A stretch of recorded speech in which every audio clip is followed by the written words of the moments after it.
Ladies and gentlemen, please welcome on stage your hosts for the evening, Steve White and Stephanie Hurst.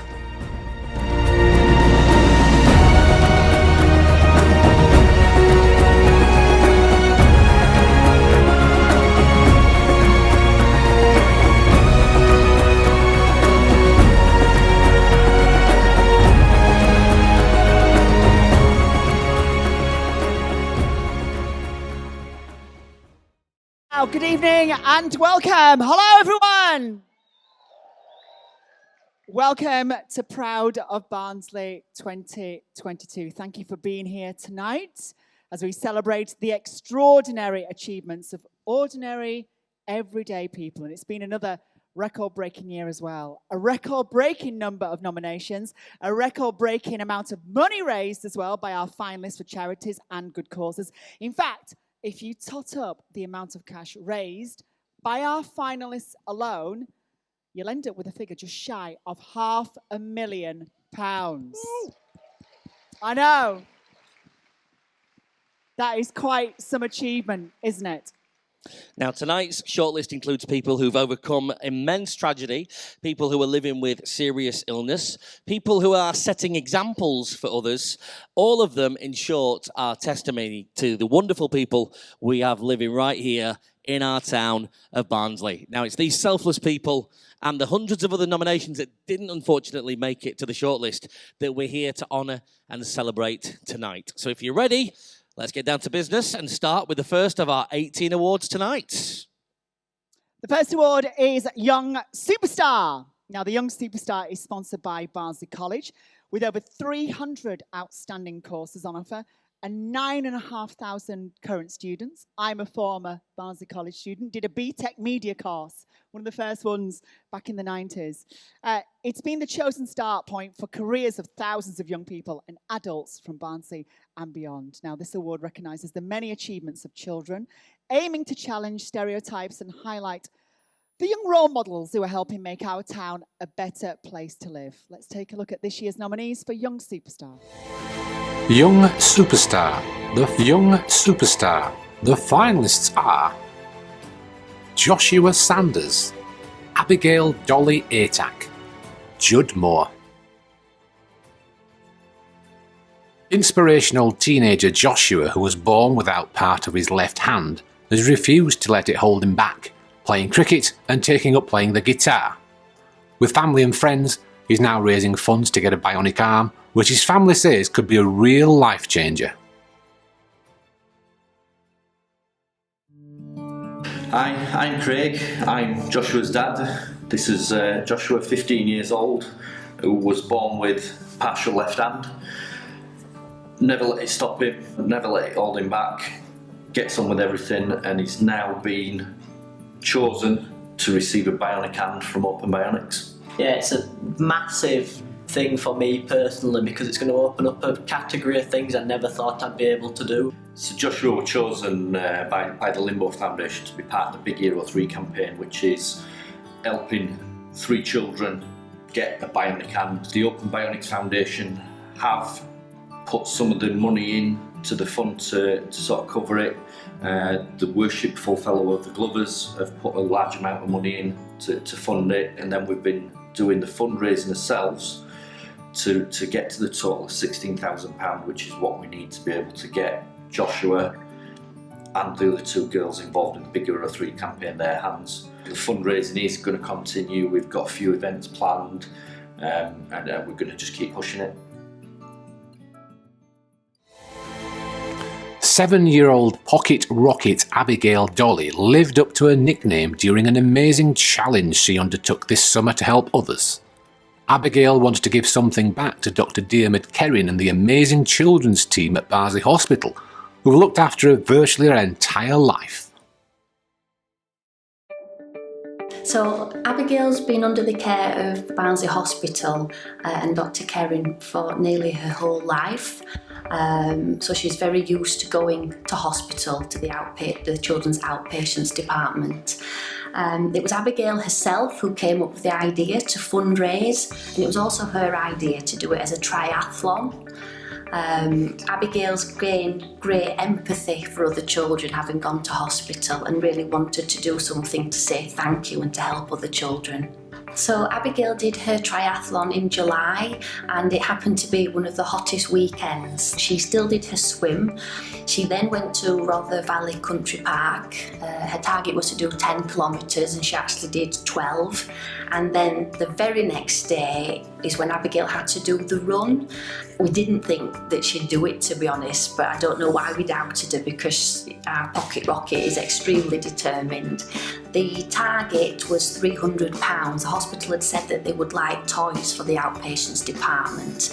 Through everyone's generosity, she actually raised £880. So yeah, as a family, we're just beyond proud of Abigail and everything she's achieved. She's just done a brilliant job. Judd was only 5 when he was mauled by his own pet dog and suffered severe facial injuries. The youngsters had to endure lots of face and head operations, but has showed remarkable true determination to get out and about and back to school. Hiya, my name's Hannah. I'm Judd's mum.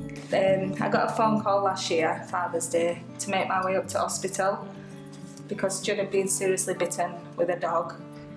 It was his dad's dog, wasn't it? He had it for many years and it just turned on him for no reason. I got to hospital and his face was such a mess. We had to do an operation the morning after. It had gone through his skull, through his eyelid, his eye were unsure. The big piece here was missing, that was just nearly down to bone. We were going to do plastic surgery on that. But luckily, he went to surgery the morning after and it's really gone well, hasn't it? It's healed brilliantly. He kept his sight and he didn't need plastic surgery on this, it all pulled together properly. He at once got upset, he just took it in his stride, bounced straight back from it. Even when his stitches had to wheel on the arm and that, he just, oh mum, can we take it out? And we were absolutely fine. But he'll cry if he gets a paper cut, it's bizarre. And not once has he cried. Have you? Young Superstar 2022 at the Proud of Barnsley Awards is Joshua Sanders.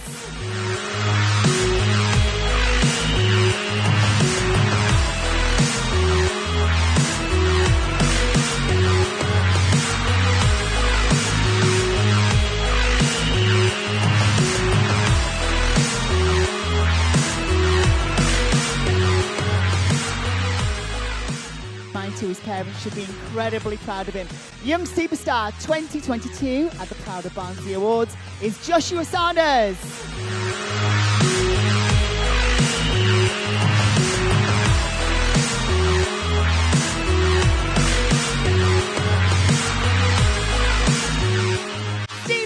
Well done, Joshua, and already what a difficult category to judge. I do not envy the judges for this year. Our next award then, this is for School of the Year. Now, the School of the Year award is sponsored by Amy, a leading infrastructure services and engineering company. At the heart of modern Britain, the company's helping the economy to grow by designing, maintaining, and then transforming the nation's strategic assets. Now, this award has never been about Ofsted reports and league tables. It's all about recognising the caring, nurturing environment that schools can create for their pupils, helping them along the way to being the best that they can be. All our finalists got top marks on this, as these videos will show. School of the Year. The finalists are... School of the Year. The finalists are... Cawthorne Primary School, Milefield Primary School, Lathes Primary School. The school celebrated its 150-year anniversary in the summer, and the reaction to the very special milestone proves that pupils' affiliation to the school lasts a lifetime. It's still an integral part of the community, and there is a nurturing environment for all its pupils.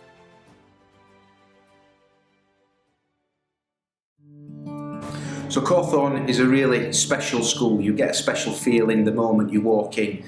And it's synonymous with excellence, individual excellence, where we harness and harbour the wisdom and the skills for life in our children, but also academic excellence. And our children leave school prepared for secondary and they go on and achieve great things. And the school has stood at the heart of the village for 150 years now. It was built in 1872, and we find that there's a real affiliation with Cawthorne School and a real affiliation with the village. And what we try and harness in each and every single child and their families is that link with the village. And what we find is that we're special in that we've got a real love for one another, and it's a real family feel. And in some schools that's been eroded away. And we've had 150 years of sustained excellence. And what is exciting is that we can look towards the future and continue to strive for that excellence as a staff with the children and the future generations of Cawthorne. Milefield has undoubtedly been on a huge journey in the recent years, following an Ofsted inspection in November 2019 that stated expectation for pupils are not good enough. It's now in a position where, for the first time ever, outcomes in all year groups are above national figures. My name's Karen Trickett. I'm head of school at Milefield Primary, which is located in Grimethorpe. Just to give you a little bit of background as to where the school started from, over the last few years we've been on a, I'd say, transformational journey from where we were. We got an Ofsted inspection in 2019 where the school had started to implement some changes, but we were graded requires improvement at that time, and we recognised that there was obviously a real need for change to improve outcomes and standards at our school. Obviously one of the main things that's really impacted on us making that change is that real drive, determination and commitment from all stakeholders involved in the school to totally overhaul our approach to teaching and learning and our practices in school, and make sure that our children get the highest standards of education and teaching. And that's supported us to drive forward those standards and obviously get the outcomes that we got last year, which we were pleased to say resulted in us being above national. The school, which was put in special measures in 2014, has flourished and is striving hard to be outstanding across the board after its nursery provision achieved outstanding status in its latest inspection. With well-being being at the heart of the school, this primary academy is going above and beyond for its pupils. Hello, I'm Georgina Fletcher. I'm the head teacher at Laths Primary School. I've been at the school for nearly 5 years now, and the school's been on quite a journey over the last few years. Prior to my arrival at the school, it had previously been in special measures, and in 2022 we have achieved a good Ofsted grading with our early years recognised as being outstanding. One of the things that I feel has been an absolute driver to school improvement has been that we've had well-being at the heart of everything that we've done. We believe very much in modelling that mental health is something that we all have, and it's good to talk about feelings. So we have staff who are trained up in our school to support children and to model that positive mental wealth across the whole school.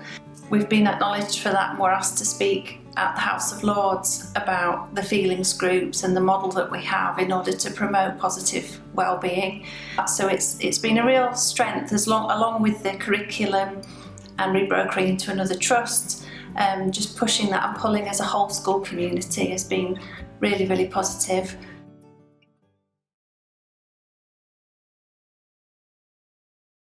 On behalf of Amy, please will you welcome Claire Lees.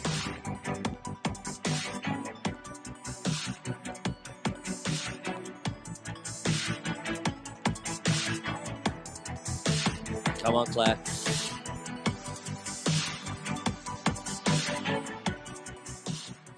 Thank you for joining us, Claire, up here tonight. So the winner for School of the Year 2022 is Milefield Primary School.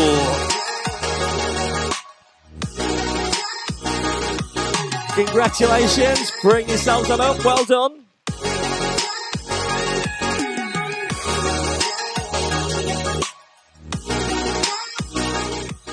Now, the judges were delighted to see such a turnaround in the fortunes at Milefield in the last few years, and it's obvious that to achieve this, everyone, school staff, pupils, teachers and parents have embraced these changes. So well done once again.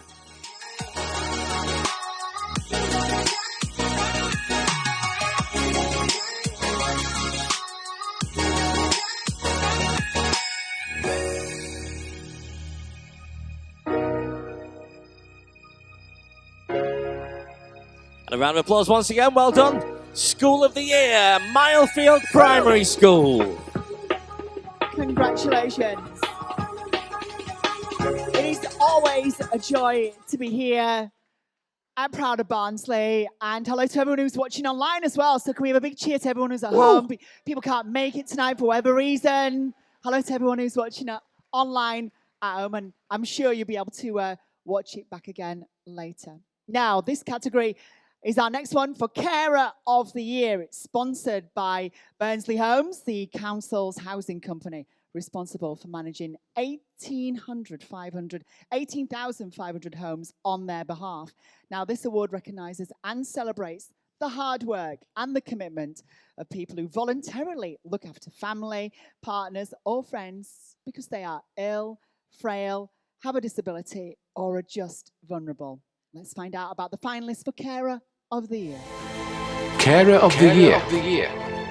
The finalists are Martine Bradley, Cody Heppel, Laura Fay and Jack Braken. 5 years ago, Martine's nephew Bryn was living in a care home after losing his mum to cancer.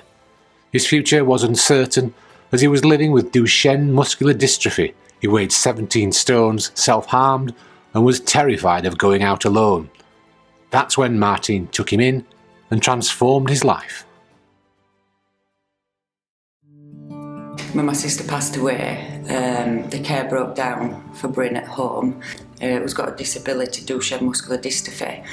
I describe it to people that he's paralysed because he's got use of his hands and he's got good neck support. He would self-harm the way that he could self-harm, and that would be nip his fingernails. He'd shut down, he'd want blankets over his head.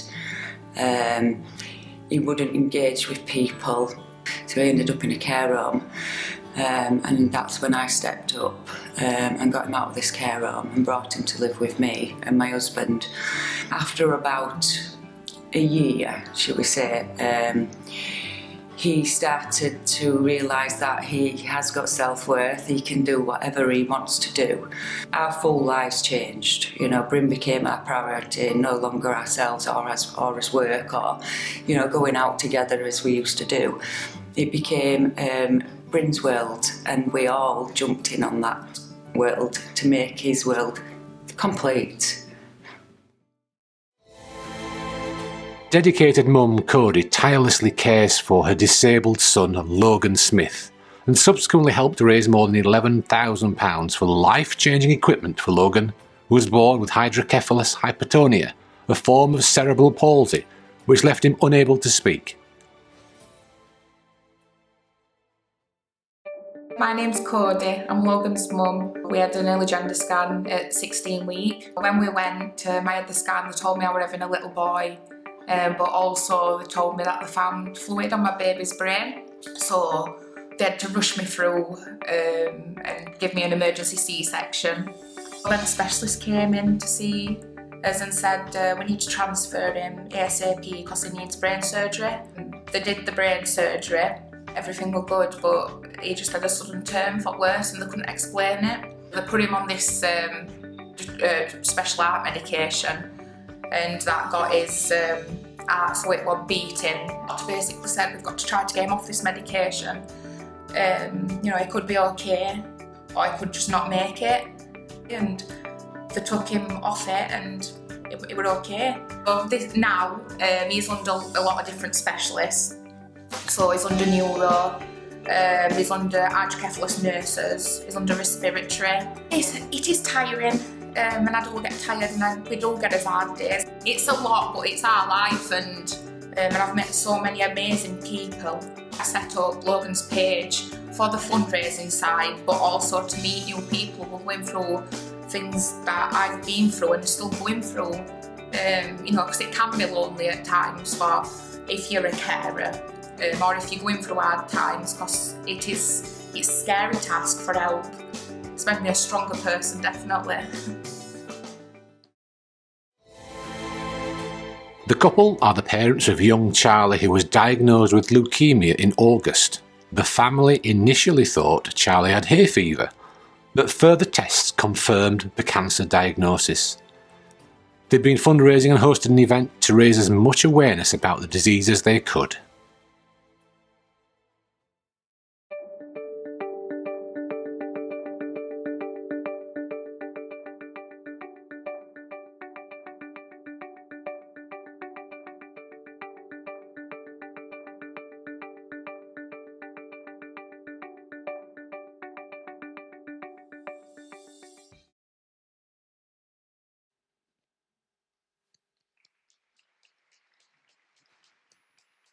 So our third award of the evening is Carer of the Year, and presenting the award on behalf of Barnsley Homes is Amanda Bennett.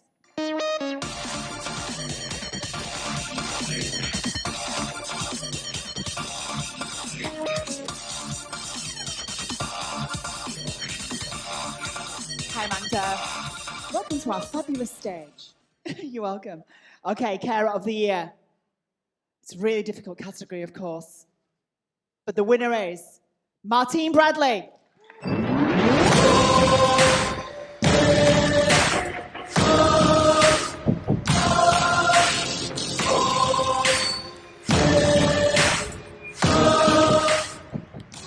Martine's selflessness in taking on the care of her nephew was a real heartwarming story that has touched everyone who has heard it. The nomination from Brain was incredibly moving and tipped the balance in this very difficult category. Our Carer of the Year is Martine Bradley.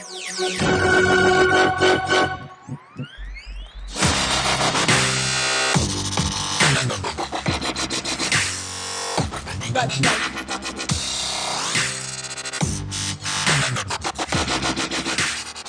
Now, moving on to our next category, this is something fairly new to Proud Barnsley. This is the award for Charity Fundraising Team.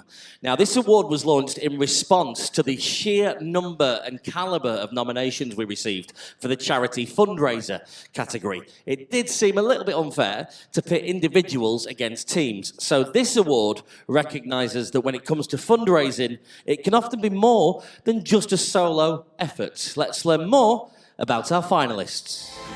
Charity Fundraising Team. The finalists are the Bomber family, Anna Barron and Sarah Allen, Amy Egley and Donna Merrills of GXO Logistics.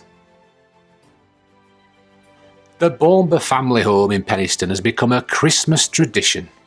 Every year, the family puts on a spectacular Christmas lights display, attracting hundreds of people and raising thousands of pounds for small charities and groups across the area. We started our Christmas decorations in 2015, and it was something of nothing. It was a Christmas tree, maybe a star on the side of the house. As time went on, in the same house, the following year, a few more lights appeared, and that went on for about 2 or 3 years. And more and more people were coming just to see me flick 2 or 3 switches on. When we got to the point where, you know, maybe we could raise some money here for charity, because instead of having 10, 12, 15 people at the house, it went to 30, 40 people. So we did. Little bucket outside, and we did it. My wife worked at the Children's Hospital in Barnsley at the time. So we bought some little decals for the ward, just to brighten things up. So then we moved house. More people coming. Before we knew it, this just escalated into something that we could never even imagine when we started off in 2015. And now, to date, I think we're well over £7,000 that we've raised for lovely, small charities in Penistone. These two Hyam sisters have raised more than £20,000 for Macmillan Cancer Support by baking hundreds of cakes and organising an event as part of the world's biggest coffee morning every year for the last 13 years. We started doing the coffee mornings 13 years ago because Anna's father-in-law Graham was diagnosed with prostate cancer. So Macmillan really helped Hazel, Graham's wife. Graham died the night of our first ever coffee morning. So after that we decided that's it, we can't not do it again. So it's going to become an annual thing. So the first one was Anna's house. And then, second one again at Anna's house. Then it got a bit bigger. We went and approached the lovely people at Higham Church. Could we possibly borrow your hall? So that next year we had it at Higham, and I think we doubled the amount that we'd held when we had it at home. And then every year since that, it's just got bigger and bigger and bigger. It's not just coffee and cake. We have tombola, we have raffle. Yeah. And then this year was the biggest. Yeah, and we made 2,700 this year, which means that we've completely smashed the 20,000 total, and it's now more like 22,000 for Macmillan. So yeah, we can't not do it, can we? We're just baking a bit of cake and having coffee, and if we didn't do it, then Macmillan wouldn't get that money. So that's it. Amy and Donna are community champions for GXO Logistics, one of Barnsley's biggest employers. Between them, they've raised over £85,000 for the town's charities. Through fundraising and volunteering, Amy and Donna, with help from the company's other employees, support many local charities and organisations. We're engagement champions, and it's our job to do work in community, fundraising, volunteering, getting colleagues involved with the fundraising on site. Amy looks after fundraising mainly. So yeah, the big part of our role is fundraising. We've done a lot of work with Pacers, and we've just previously done a wing walk for them and raised over £3,000. Each year as a site we have a target of £25,000 to raise for local charities and national charities, and volunteering hours we aim to give 3,500 hours a year. So far this year we've raised nearly £17,000, so we're on track with our target. Barnsley Hospital Charity is one of our biggest fundraisers of the year. We do festive fundraising, so we raise nearly £2,000 for them.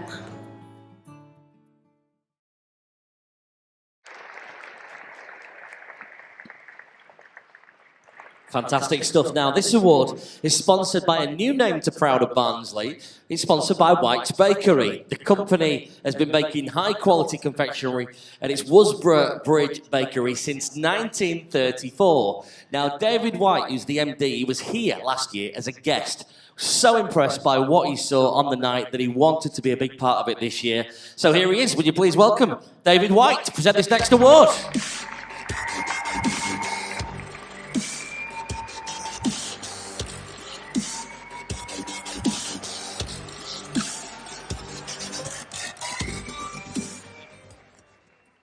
So the winner in the Charity Fundraising Team of the Year, the award goes to Amy Egley and Donna Merrills.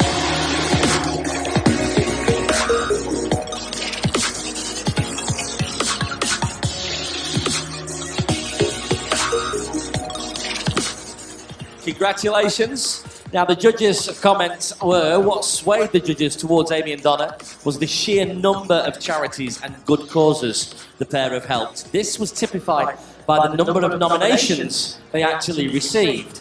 More than 20 people got in touch with the Chronicle to thank them for their efforts, and that speaks volumes. So let's have one more round of applause for Amy Egley and Donna Merrills, your Charity Fundraising Team of the Year.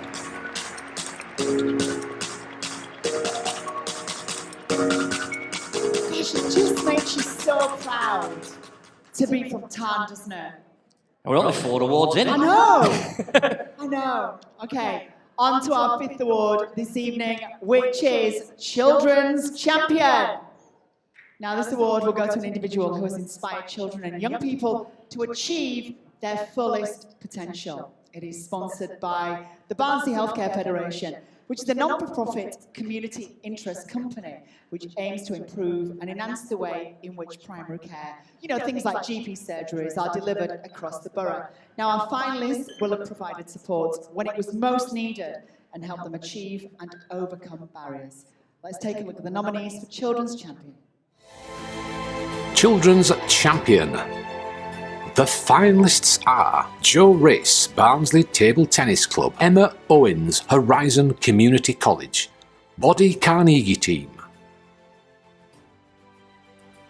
Under the dedicated leadership of club leader and chairman Jo Race, this flourishing club is nurturing a love of table tennis among Barnsley youngsters, as well as promoting good manners, life skills and sportsmanship.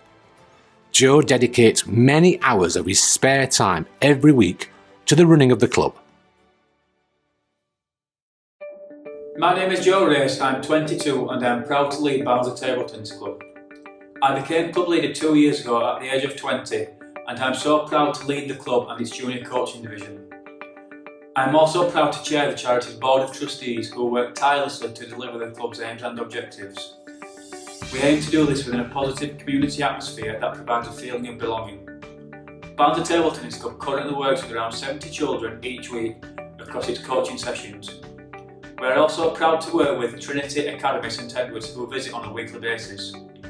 Barnsley Table Tennis Club promotes building friendships and connections, as well as learning and developing in table tennis. We are proud to visit the English Institute of Sport with a group of children each month as they represent our town. Barnsley Table Tennis Club is about belonging and aiming to be the best that you can be. I'm also proud to be partnering the club with the Moving Mental Health Forward Network, which I believe is really important for the club as we move forward this winter. Barnsley Table Tennis Club is a family that I'm so proud to be a part of. We continue to grow and it's thanks to our volunteers that we are able to deliver the things that we do. We are so proud to serve an outstanding community, and it's thanks to organisations like Barnsley Table Tennis Club and Hope House Church that people are able to meet together and thrive and become better people.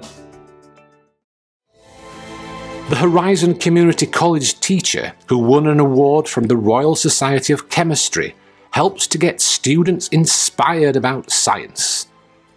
She's enabled students to catch up on lost practical learning caused by the pandemic, and she's run after-school sessions to help students catch up. She's been described as an inspiration by those who nominated her.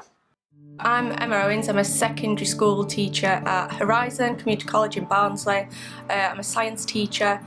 I got into teaching about 4 years ago, changed careers from what I was doing in research through doing a bit of teaching with regards to my PhD.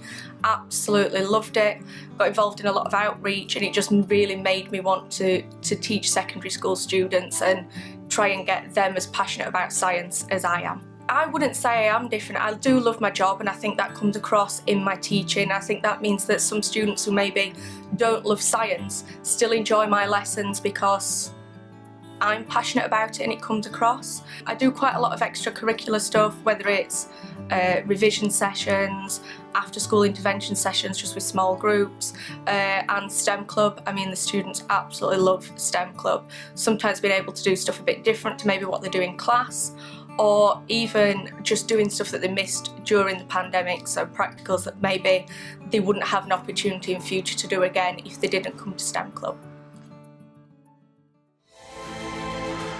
Rick Stables and his team are changing and improving lives every week through their selfless hard work. Run on the voluntary efforts of the team, the boxing gym holds free holiday breakfast clubs, raises thousands of pounds for charity and supports young people right across the Dearn. Well, it all started, a group of friends decided, and my dad as well, that we needed to get some stuff done in community regarding sports as well. A lot of things to do with football, etc., but not enough for different type of kids as well to get all together in an hub. When we got the building, it took about 12 months to get it up and running. A load of guys got together and built it together, you know. Once it started with boxing club downstairs, We then wanted to renovate different rooms. We didn't know what we were doing as such. But once we started to get the community involved rather than just to salvage what we needed, then we started changing rooms and things like that. So we offered boxing for kids. We offered them changing another room, and we changed that into dance. So I thought we needed to offer a lot wider variety to community rather than just specifically boxing. And once we started to keep developing each room, it just kept progressing. And then we got a group, I think the following year after that, autism, children with learning difficulties. I think it's absolutely fantastic, because if you see the group now, it varies, can happen from 10 to 20 to 30 every Saturday morning, and anybody's welcome. So yeah, it's been really good, that.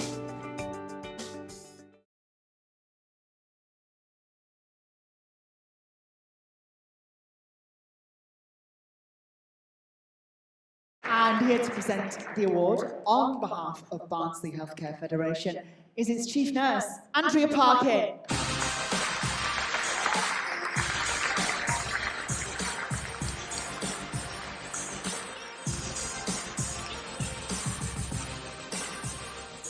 Hi, Andrea. Okay, children's champion.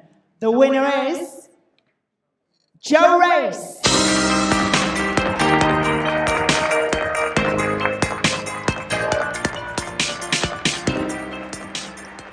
Joe has taken on the mantle of running Barnsley's table tennis club with great gusto and enthusiasm. It's obvious from the nominations that he and the team here are working wonders with young people, building their confidence and getting them active. Our children's champion at the Proud of Barnsley Awards is the one and only Joe Race.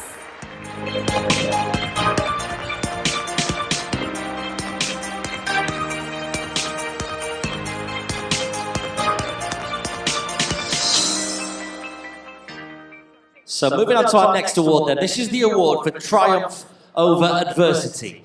The Triumph Over Adversity Award is sponsored by Barnsley Football Club. All of tonight's finalists have shown outstanding bravery in dealing with what life has to throw at them. And I'm sure when you've heard their stories, you'll agree they really deserve to be here tonight. Let's take a look at who they are. Triumph Over Adversity. The finalists are Mark Younger, the family of Honey Cook, the family of Hannah Wilson. Mark was given months to live following a heartbreaking terminal brain tumour diagnosis, but it's not stopped him completing his bucket list. He was reunited with his first ever motorbike last Christmas and remains an inspiration to everyone who meets him. In what was described as a nightmare year, Mark and his wife Joanne took in their 4 grandchildren and were forced to remortgage their house. Last year we took in the 4 grandchildren. We just managed to pay the mortgage off, and then had to put on an extension, extra bedrooms, etc., so that they'd all got their own bedroom. But then last October, whilst at work, I just had this almighty pain in my head. It took me into Barnsley, scanned me eventually, and found a bleed on the brain. They then next day shipped me off to Sheffield and found a tumour which wasn't linked to the bleed on the brain. To this day nobody can link them, but the tumours are graded 1 to 4, 1 being a bit of mild headache. The lab said it was borderline 3 to 4, and actually it was more 4 than 3. Now 4 is terminal, there's nothing they can do. So we're trying to do the best for the children. Yeah, you're getting a little bit anxious because obviously he wants everything in place for when it does happen, because obviously we don't know how long we've got. You know, every morning I'll wake up and ask how Mark is, and he goes, I'm fine. You know, I've got any headaches, no, I'm fine. That's all right then, and get on with life. That's all you can do, unfortunately. After the devastating news of the death of her daughter, 15-year-old Honey Cook, Gemma decided to set her mind to creating a charity day in her honour. Held in August, the Be Kind Festival raised more than £20,000 as thousands of visitors flocked to Woolley Cricket Club. Plans to make the festival an annual event have already been drawn up, and Gemma wants youngsters suffering with mental health to seek help. I am Gemma Cook, I'm Honey's mum. I used to be a cake maker, but when I lost Honey, I've put all my efforts into raising funds for suicide prevention charities, and then I've decided to make my own in Honey's name. My best friend said a few months after I lost Honey, because she knows that I needed something to focus on, she said, why don't we have like a Remembrance Day? So I was like, right, we're going to have fun fair, we're going to have bands, and it just got absolutely huge and turned into this massive sellout event. We had loads of local bands there, loads of food places and stalls, and Dan Jarvis came, Namer came, and yeah, it was absolutely fantastic. Everybody says they really enjoyed themselves. All kids absolutely loved it, and everybody were asking us if we'd do it again, so we're like, right, we're going to make it yearly now. I've just got this overwhelming urge now to help as many children as I can, because I don't want any other families going through what me and my family's gone through after losing Honey.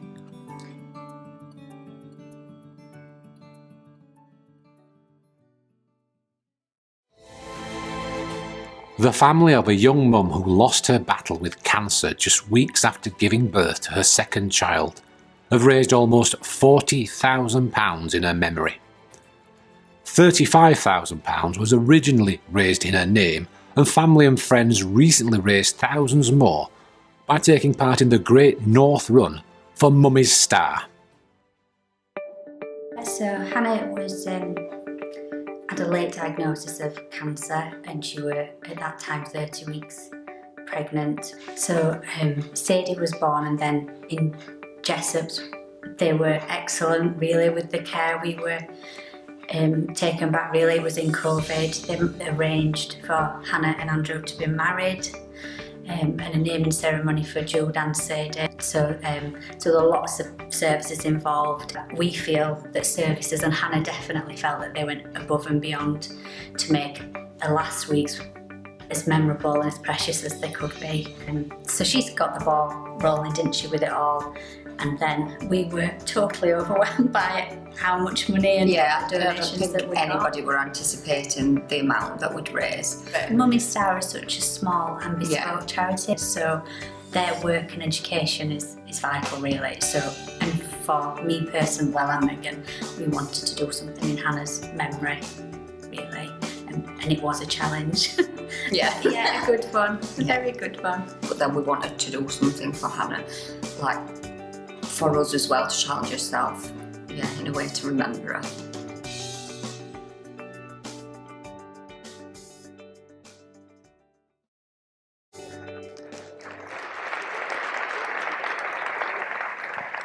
Wow, how can you pick a winner from those three? We're going to find out what the judges decided in a few moments, but first would you please give a round of applause on behalf of the sponsor, Barnsley Football Club Marketing Director Andrew Clark.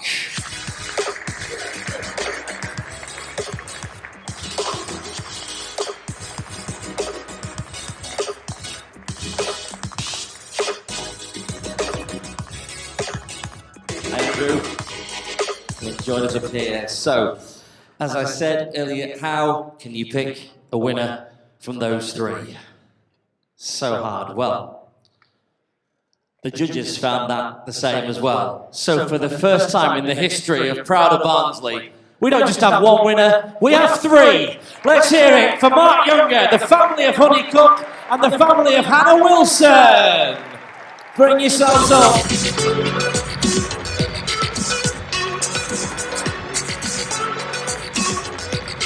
The way in which all three finalists are dealing with their immense personal challenges was nothing short of inspirational.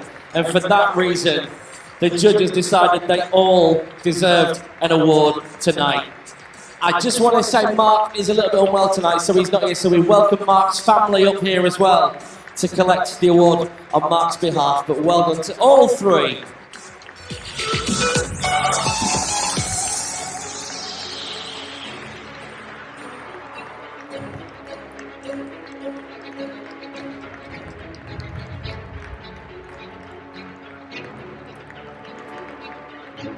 Well, keep the round of applause going. Keep it going. Come on.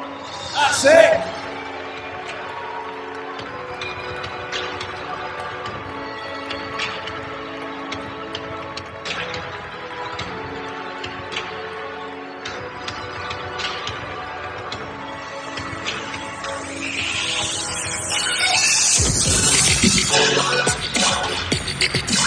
incredible.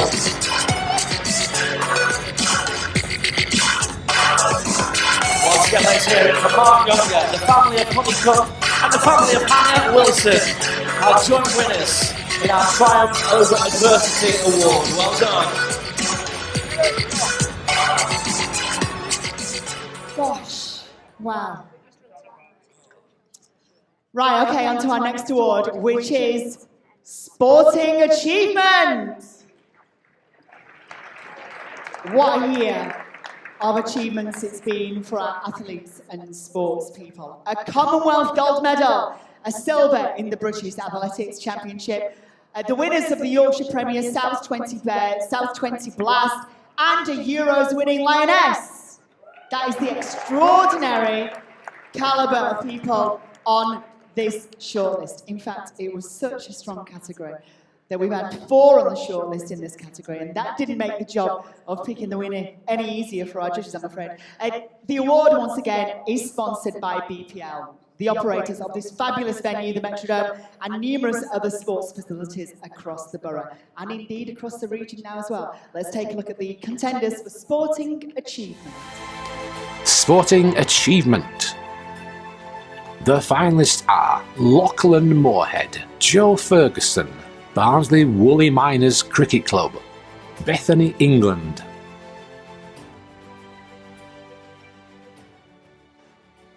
"22-year-old Lachlan from Penistone won judo gold at the Commonwealth Games in Birmingham this summer.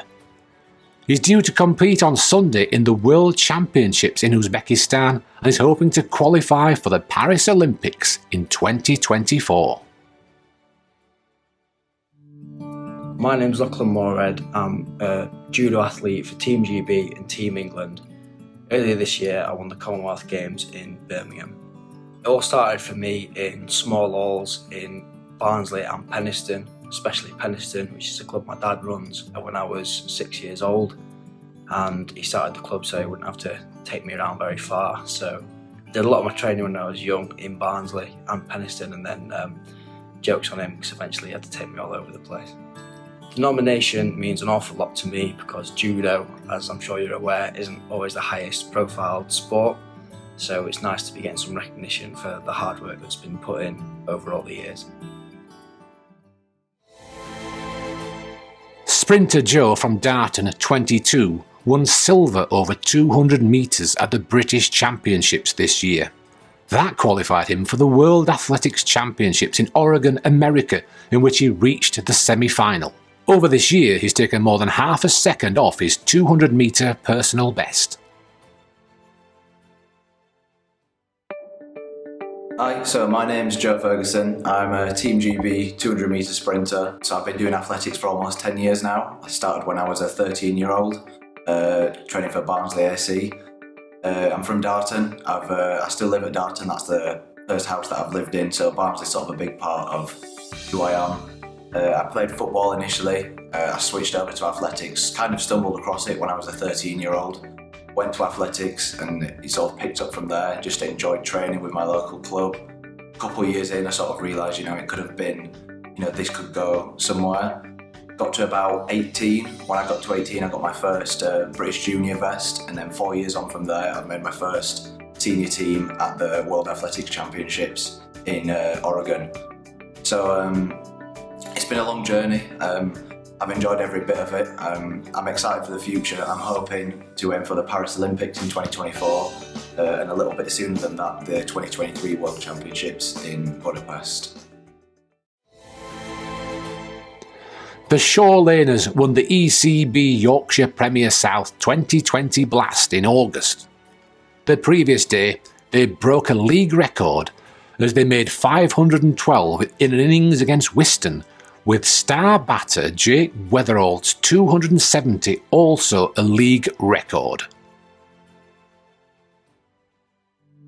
Having started off the season as the brand new cricket committee chair and club captain, the focus, as it's with most clubs, is around the first team, but we have always had an underlying focus around juniors, and to see the juniors come through in all 4 sides and perform creditably has been absolutely fantastic for us as a club, culminating of course in the T20 final Blast win in August this year. When you set out on the long journey of the season, we finished 4th in the league, became finalists in the 40 over competition, and then ultimately winning the T20 Blast. So it's been a successful season on all fronts, but more importantly, more successful is the young players that we've brought through, and the T20 Blast averaging an age of 20.6 I think is phenomenal for club cricket at that level. Very satisfying from me as club chair and club captain for us to have 7 players that have actually come through the junior ranks and be part of that. I think what they achieved on that day was phenomenal. Footballer Bethany from Kingston was part of the England Lionesses squad that won the European Championships this summer. She's also won a domestic treble with Chelsea and recently scored twice for England in the 10-0 win over Luxembourg. I'm Bethany England and I play professional football for Chelsea Women and England Women. I've been in the football industry since I was about the age of 6 when I started playing professionally since I was 21, so for the past 7 years I've been a professional footballer. So I first got into football again when I was about 6 or 7. I was playing at my grandma's house on the street with my friend and my sister, and he basically just asked if we'd join in his boys football team, Junior Tykes, obviously local Barnsley team. It was a boys team at the time, and yeah, me and my sister were the first 2 girls to play there, and I've just played it ever since. Winning the Euros was an amazing experience in itself. I think we really brought a nation together. It showed that women's football is on the map and that a lot of people are paying more attention to it, so hopefully it's going to inspire a lot of young boys and girls as well. Aims for the next football season will be to win the league again, obviously back to back. We'll triple FA Cup finals and hopefully go to the World Cup with the senior women in Australia and New Zealand.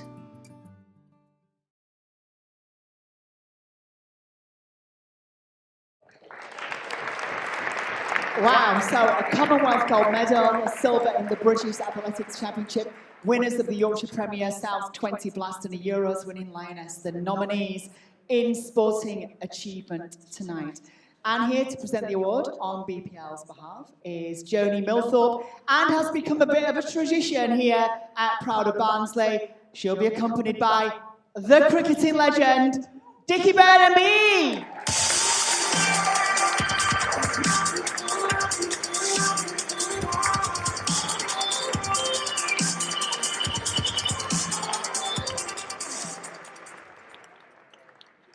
Joni and Dickie, welcome to the stage. Oh, bless you. Give us a love. Are you well? Yeah. Good. For 90 years young. Every time I drive past your statue, I salute you. Every single time. That's where you're actually. Gosh.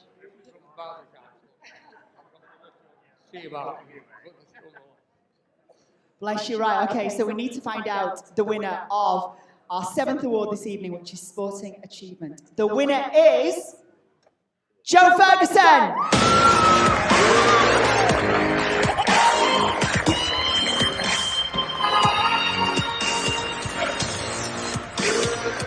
Now, in any one of these contenders could have won this award. 4 very different achievements were showcased here. But judges were very impressed by Jo's incredible determination to really achieve success, and they believe he's got a great sporting future ahead of him. The winner, sporting achievement, is Jo Ferguson.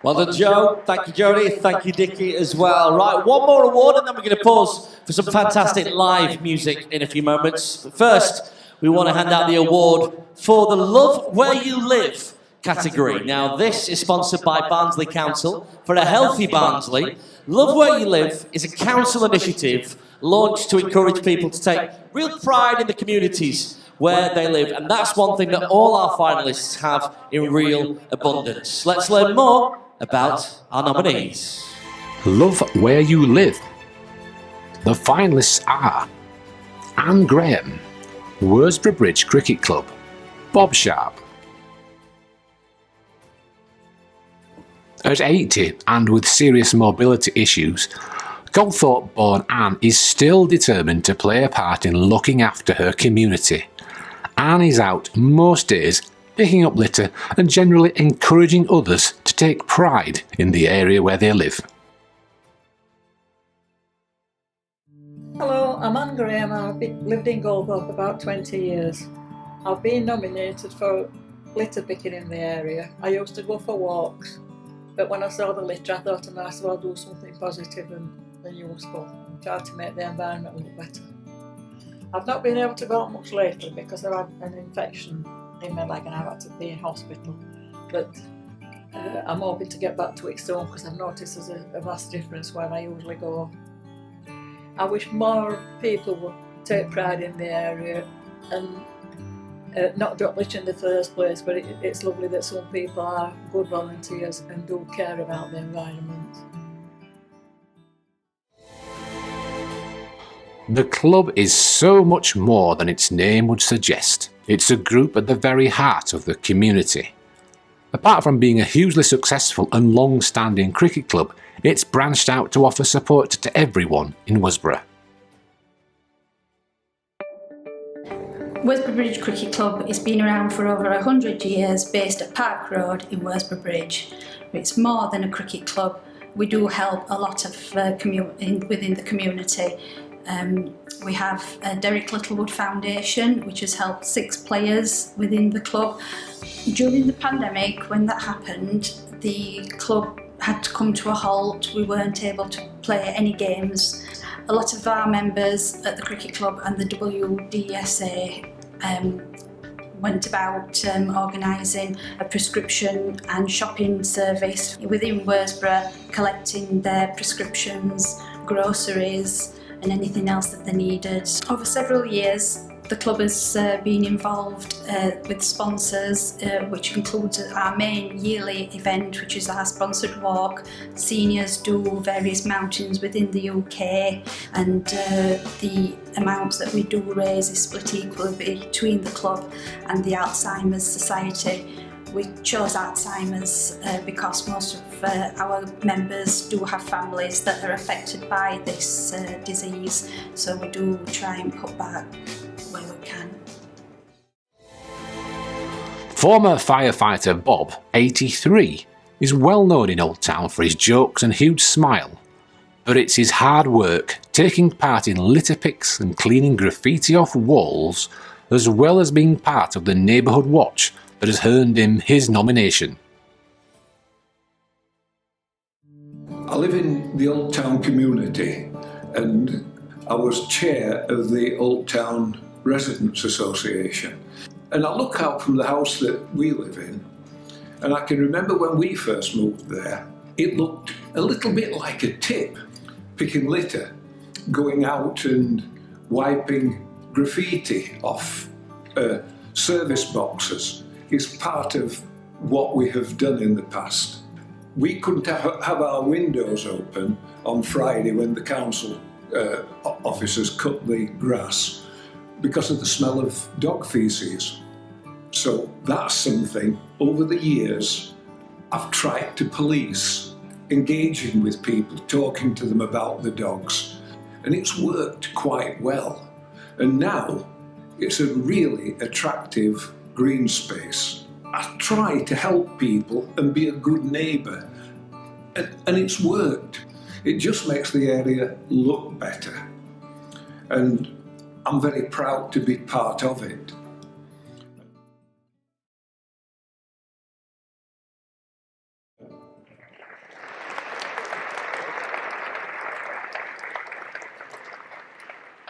Well, here to present the award on behalf of Barnsley Council is Councillor Caroline Makinson.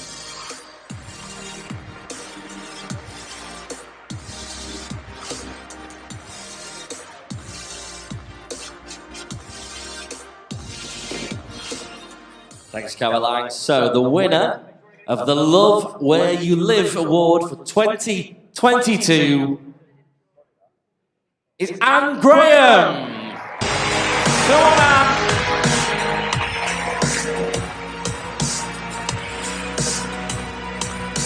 Welcome.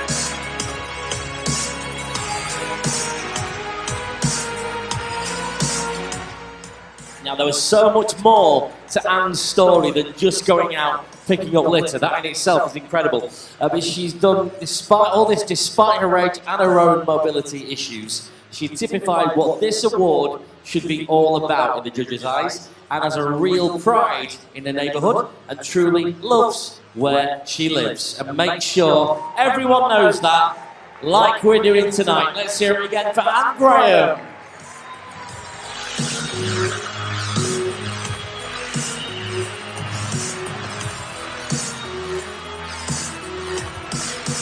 Keep the applause going, let's hear you, come on! Take your time out, no rush.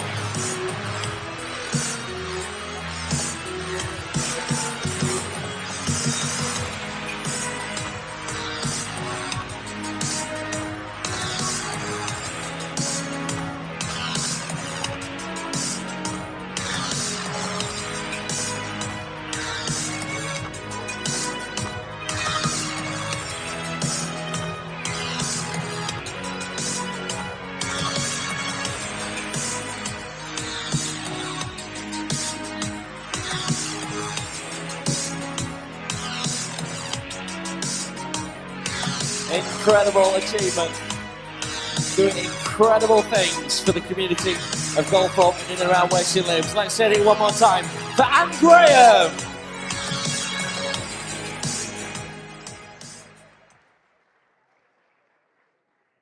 Now, it's time to take a short break from the awards to pause and reflect on some of the people we have lost since we were here last November. So, to perform our special Proud of Barnsley tribute song, please welcome Tom Masters, Georgie Bennett and Hannah Rowe.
So she took her love for to gaze a while among the fields of barley. In his arms she fell as her hair came down.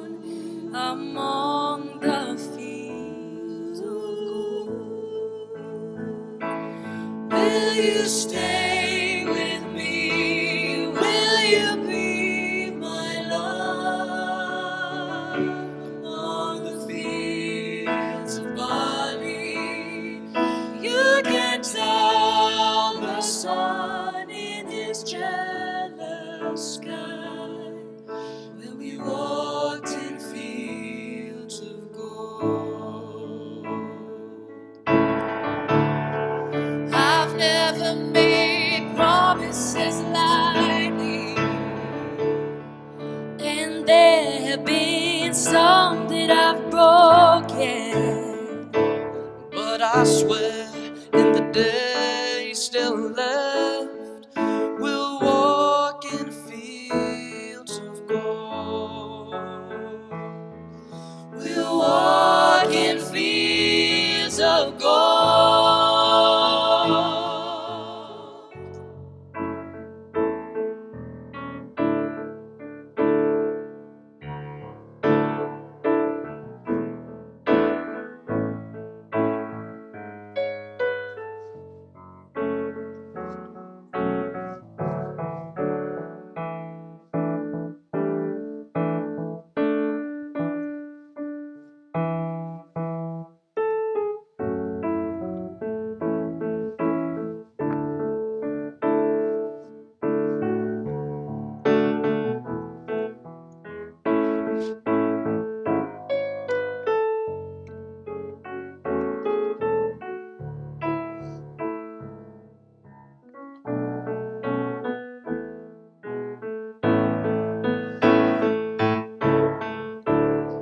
And I've never made promises lightly, and there have been some that I've broken, But I swear in the days still left, we will walk in fields of gold.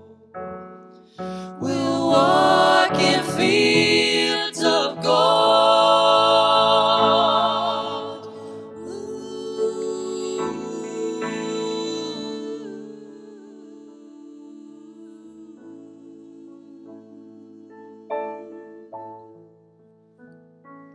Many years have passed since those summer days among the fields of barley. See the children run as the sun goes down, as you lie in fields of gold. You remember me when the west wind moves among the fields of barley. You can tell the sun in his jealous sky when we walked in fields of gold. We walked in fields of gold. We walked in fields of gold.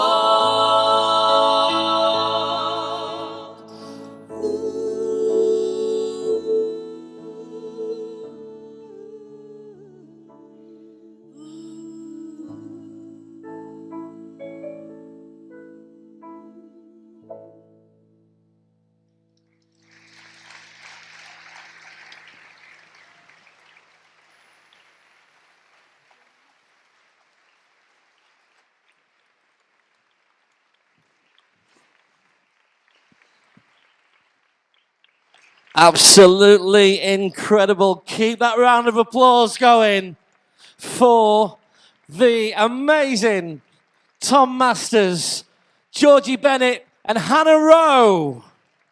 Truly incredible. And let's have one massive round of applause for everybody we've just seen in that video. Let's hear you. Come on.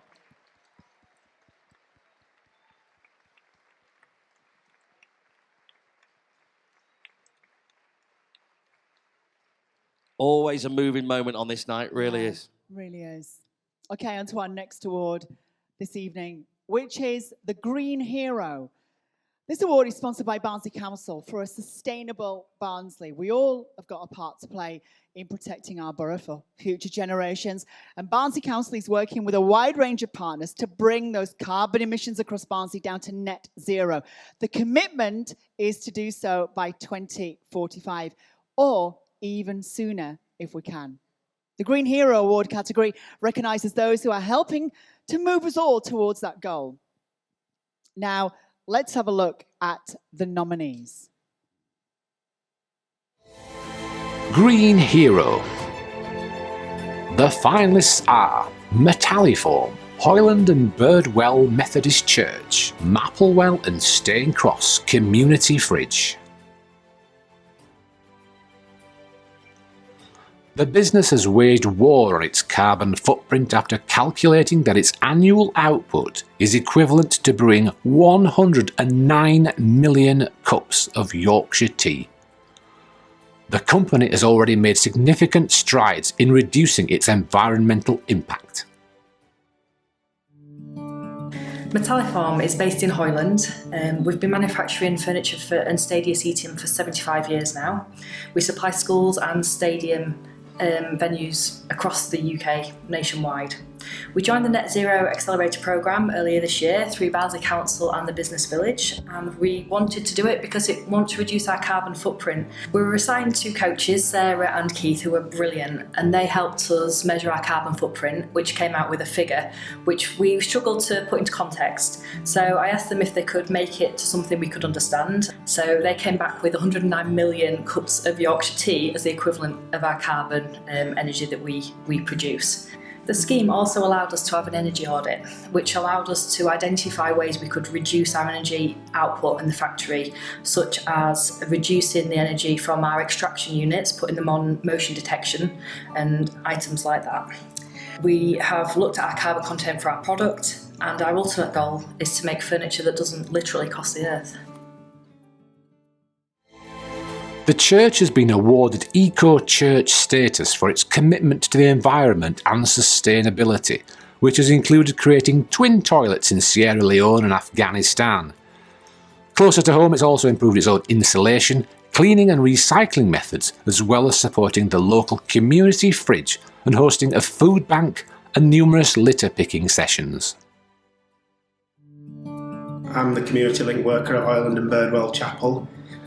We were recently awarded the Bronze Eco-Church Award through A. Rocher UK, which is an organisation that looks at tackling climate change. That were done by putting in various measures. We changed all our products to eco-friendly cleaning products. We looked at the use of our land, how we could make the garden more wildlife friendly. We checked our insulation, we checked the thermal efficiency of the building, we looked at our energy use, our energy supply. The other thing that we're doing is supporting our local community fridge, which stops food going to landfill. Part of being a Christian is looking after, creation. We are in a climate crisis, and and I think sometimes we can think, well, I can't make a difference, but it has a huge impact when everybody starts doing it together, and that's what we tell our congregation. We can make a difference if we work together. Based in the village hall, this aims to reduce food from going to waste while supporting local families at the same time. It was set up in November by the council and is entirely free to access by anyone who needs it. So far, more than 340 kilograms of food has been saved from going to landfill in just its first few days. So hi, I'm Layla. Hi, I'm Claire. And we are the team from Community Fridge Barnsley. So the Community Fridge was a little idea that I sort of started back in lockdown. I'd started prior to lockdown a little food trolley outside of a local school to help the whole school and the community and families with access to food.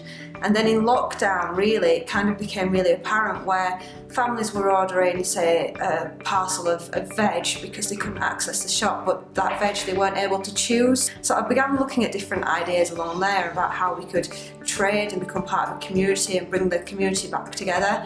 So I took that idea really and started expanding on it and turned it into reality. So our volunteers go out 6 nights a week, various pickups to various stores. Pick everything up that would have gone in a bin at your supermarket, weigh everything in. It then needs all sorting because everything with the use by date can't go in the fridge. Without the volunteers we'd be scuppered because it is an extension of a full-time job. Very little waste now ends up in landfill courtesy of our fridge and our users.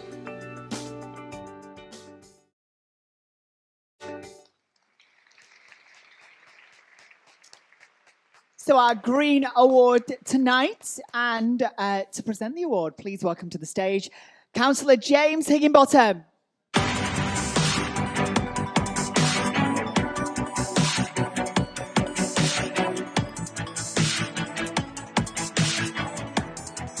Hi, James. Hello. Now, the winner of the Green Hero Award is Mapperwell and Staincross Community Fridge.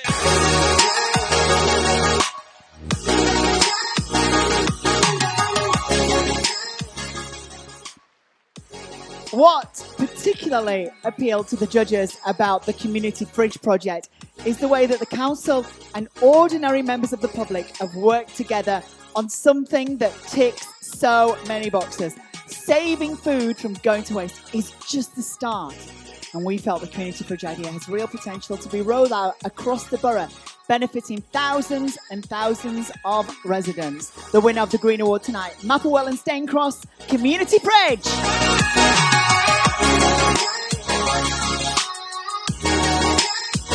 Congratulations. Okay, on to our next award, which is the Mayor of Barnsley's Special Award. This offers a chance for this year's Mayor, Councillor Sarah Tattersall, to honour an individual or group that she believes is worthy of special recognition. So without further ado, would you please welcome onto the stage to tell us more about her award, our Mayor, Councillor Sarah Tattersall.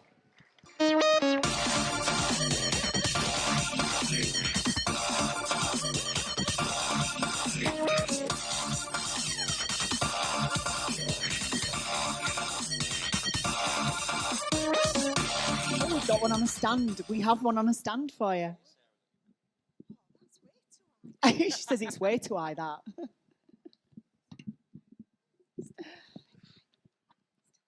Hello, Scott. There we go. I'll be all right. Can you hear me? It's still too high, this. I can't help being 4'6". Right. Good evening, everyone. I hope you're all having a fantastic time. I can't see you up here. It's all darkness out there. So, tonight's Pride of Barnsley Awards have been amazing. Congratulations to all the nominees and all the winners. You are fantastic people and we are all very, very proud of you. Congratulations. Well done.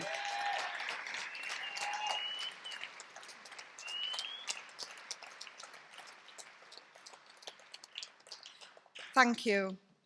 But for every nominee tonight, there must be hundreds of people in every ward across Barnsley that volunteer. And they do this for many reasons. And tonight, I send you my personal thanks and praise to all the volunteers because you are superstars. Thank you for what you're doing in your wards. Thank you for what you're doing for the people of Barnsley. And thank you for showing that we all care, because we do.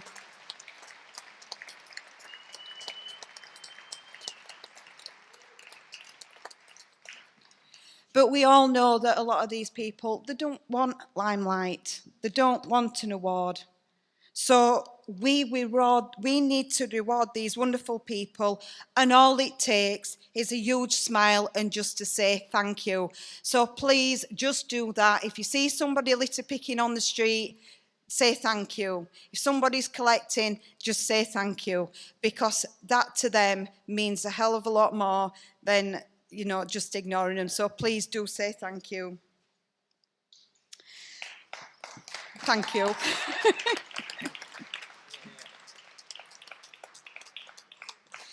So, tonight I have been asked to present my own personal award.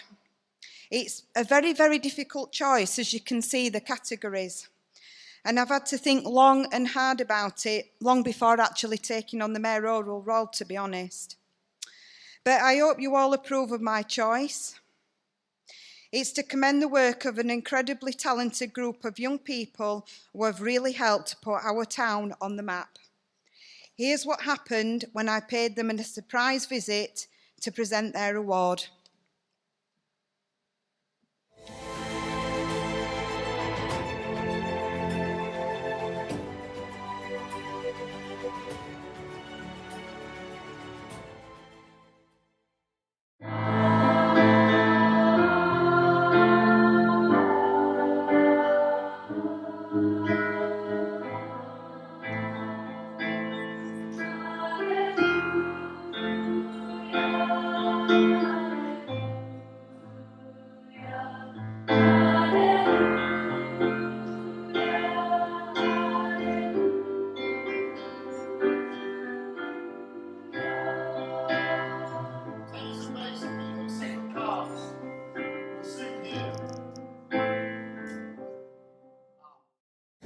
tonight at Barnsley Sixth Form College to award my personal Mayor's Award for the Pride of Barnsley Awards 2022.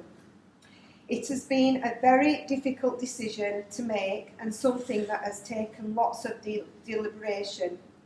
But my reasons for choosing this winner are: they have gone above and beyond to support the civic office, performing for civic delegation visiting from our twin town in Swawish-Gmund, celebrating our 50 years anniversary and amaze our guests by their talent. Putting Barnsley on the map by performing at this year's Fringe Festival, along with performing on national television on a prime time Saturday evening show, Britain's Got Talent, to which I think you were robbed, by the way. And only a few weeks since, performing at very short notice, and it was very short notice, at the church service for the late Queen Elizabeth II, where they performed with such dignity and pride. I could go on all evening outlining my reasons, but I must keep it short for tonight. I am therefore proud to announce that my Mayor's Award at this year's Pride of Barnsley event go to Barnsley Youth Choir, the individuals. And I will ask someone to come forward and collect your award this evening.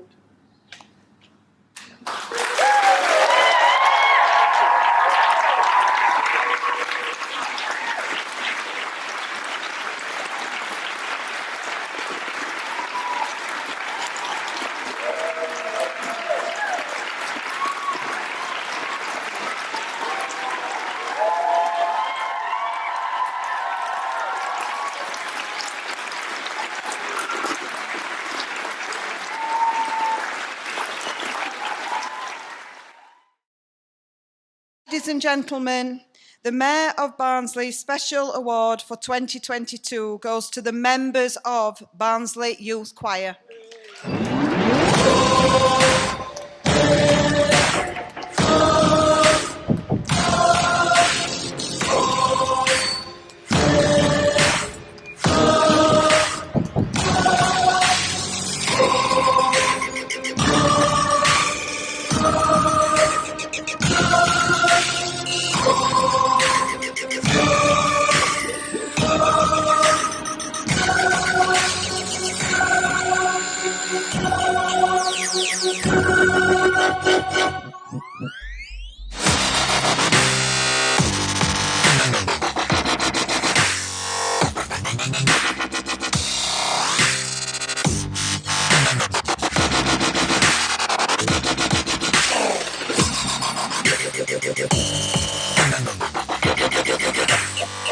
Ladies and gentlemen, let's hear it one more time for the members of Barnsley Youth Choir and our Mayor, Councillor Sarah Tattersall. And don't we all agree with the Mayor? Britain's Got Talent, they were robbed. Certainly were. Absolutely. Absolutely. Time for our next award. This is the award for Charity Fundraiser of the Year. Now, this award was launched to reflect the astonishing amount of fundraising that's been undertaken by the people of Barnsley. It's sponsored by GXO Logistics, a top 10 provider of global transportation and logistical solutions. It works closely with ASOS in Grimethorpe, playing a vital role in the online retail giant's continuing growth. It's all happening right here in Barnsley. Let's take a look at the nominees. Charity Fundraiser. The finalists are Carl Meller, Madison Brown, Matthew Tonks. Carl has raised more than £20,000 for Weston Park Cancer Charity through various means, but mainly by walking from football ground to football ground, after doing what he thought was going to be a one-off walk after his stepdad was diagnosed with a rare form of cancer. Name's Carl Meller. I fundraise for Weston Park Cancer Charity. The reason I do it is back in 2018 my stepdad was diagnosed quite suddenly with tumours in his tonsils and his neck, and he had 6 months of treatment at Weston Park. So Carl is one of our many fundraisers we have at Weston Park Cancer Charity that we can't thank enough to help us do what we do. He's a machine, he will not stop, he will continue doing as much as he can for this charity. He's now gone over £20,000 he's raised in this period of time. He's involved in everything that we do, he will continually support us in anything we do.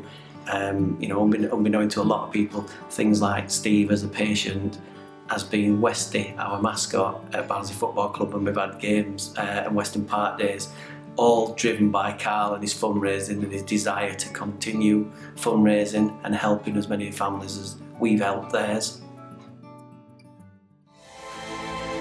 Madison is the youngest ever chairperson of Barnsley Sea Cadets and took over when the building was in tatters. There was no money and only 3 volunteers. But since, the centre on Racecommon Road has received around £70,000 in funds, and that's largely down to Madison's hard work. I'm Madison Brown and I am the chairperson for Barnsley Sea Cadets. So I took over as chair 3 years ago, and at this point we had a pretty much rubbish building, so we had no roof. We had ivy growing up the side of the building, taking out all of the windows and all the brickwork and the cement in the brickwork. We had classrooms that had holes in them, no teaching facilities whatsoever. We're going through grant applications, speaking to businesses, speaking to local councillors. So over the last 3 years we've now got up to £100,000 worth of funding. We've now got 4 purpose-built classrooms that have all been fully insulated, they've all got new windows, a purpose-built first aid room, a purpose-built marine cadet classroom, a junior cadet classroom and a seamanship and sea work classroom as well. Matthew runs a gruelling challenge every year to raise money for Barnsley Hospital's neonatal unit that saved his best friend's daughter Elsie when she was born prematurely. Funds raised have bought lots of equipment for the unit, including Zacky's Hands, which are a special piece of equipment from America that offers comfort to premature babies.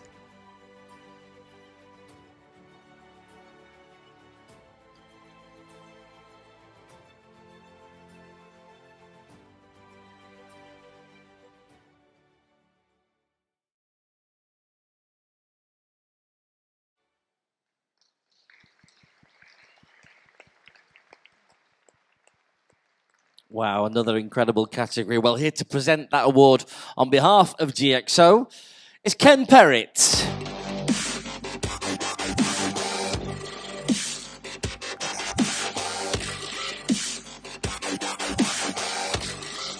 Good evening, Ken. So, the winner of the Charity Fundraiser Award 2022 is Madison Brown. Now, Madison isn't here tonight, but there are representatives here to collect that award on Madison's behalf. So let's hear it once again for Madison Brown. Now, Madison's infectious enthusiasm for turning around the fortunes of the cadets is a real sight to behold. If something needs doing, she just gets on with it, and it's plainly obvious that the cadets are in safe hands under her led-by-example stewardship. And that is why our judges have decided that she's winner tonight. Madison Brown.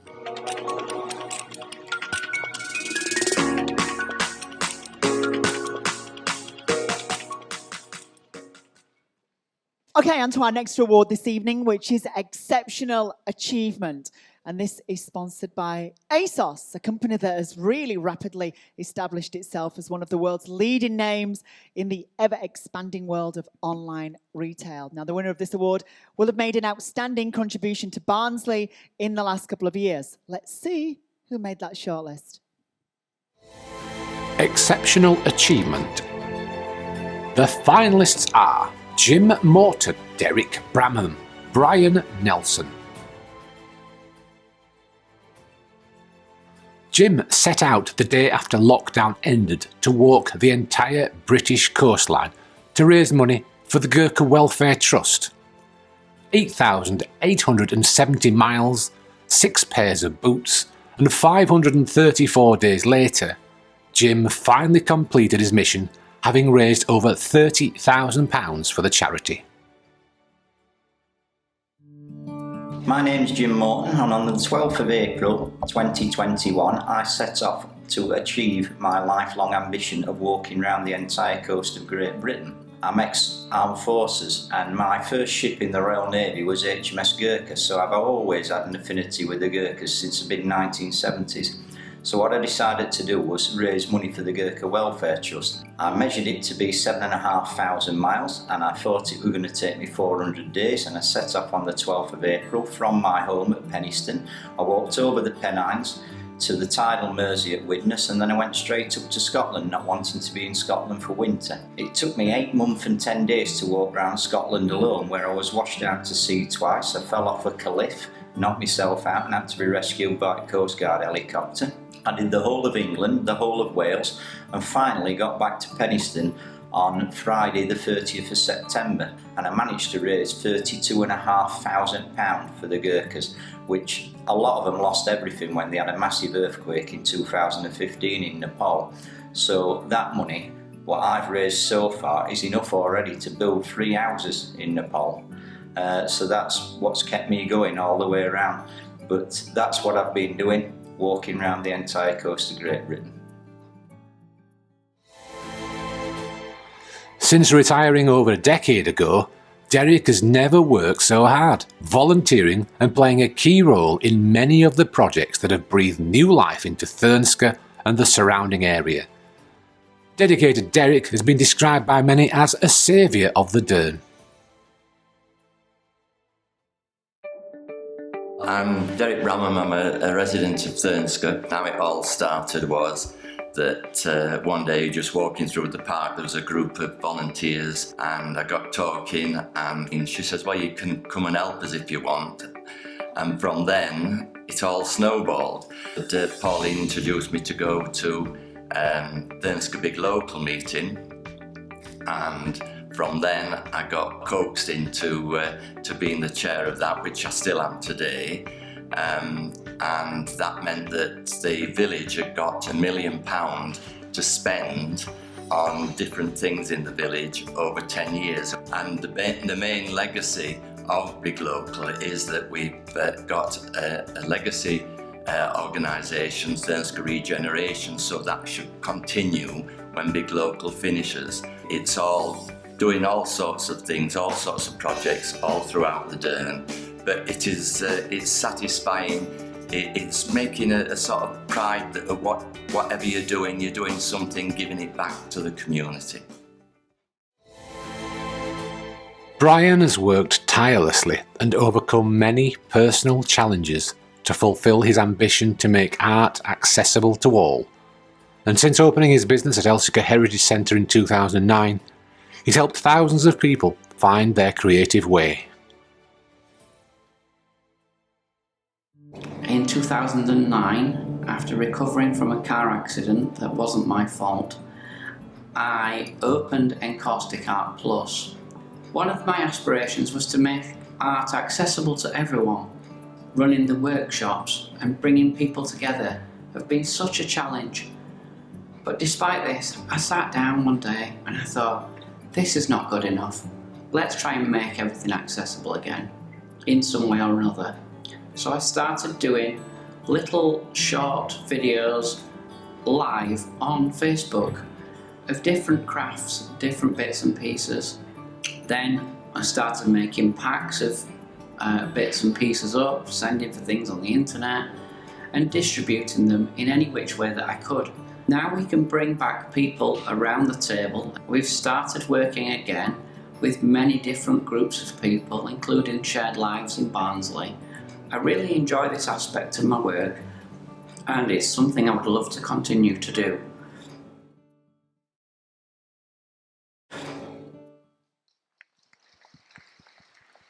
Gosh, such a tough category. Exceptional achievement. Before we find out who the winner is, here to present the award on behalf of ASOS and making a very swift return to the stage from GXO Logistics, it's Ken Perrott again.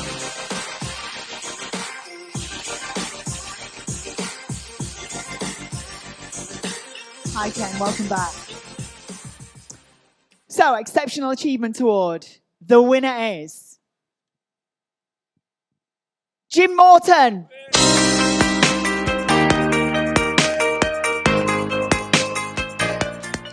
Now, the judges were in absolute awe of Jim's determination to achieve his lifelong ambition whilst raising money for a charity really close to his heart at the same time. His commitment to the cause was truly inspirational. And we hope that he takes the time to put his feet. Your feet must have been killing you. They were. I mean, when I can't get a taxi in town, I can barely walk back to Dodder. You did the entire, my word. That is truly I can tell you, Steph, that we at BBC Radio Sheffield spoke to Jim on his journey all the way around. And we were just so jealous. We wanted to join him. We wanted to go, but none of us had got the feet for it, Jim. Well done, Jim Morton. Jim, congratulations. Wow. And I know there was such a great welcoming party to welcome Jim back to Penistone as well when he got back just earlier this year. All of the awards tonight, it just, every single year we say this, but it just makes you, doesn't it, everyone, it makes you so proud to be from Barnsley. It really Come on, they're awake. Come on. It really is. Just, wow. Time for our next award. This is for Volunteer of the Year. This category is sponsored by Waits Property Services, a company that focuses on housing and non-residential property maintenance, fit-out and refurbishment, and facilities management across the UK.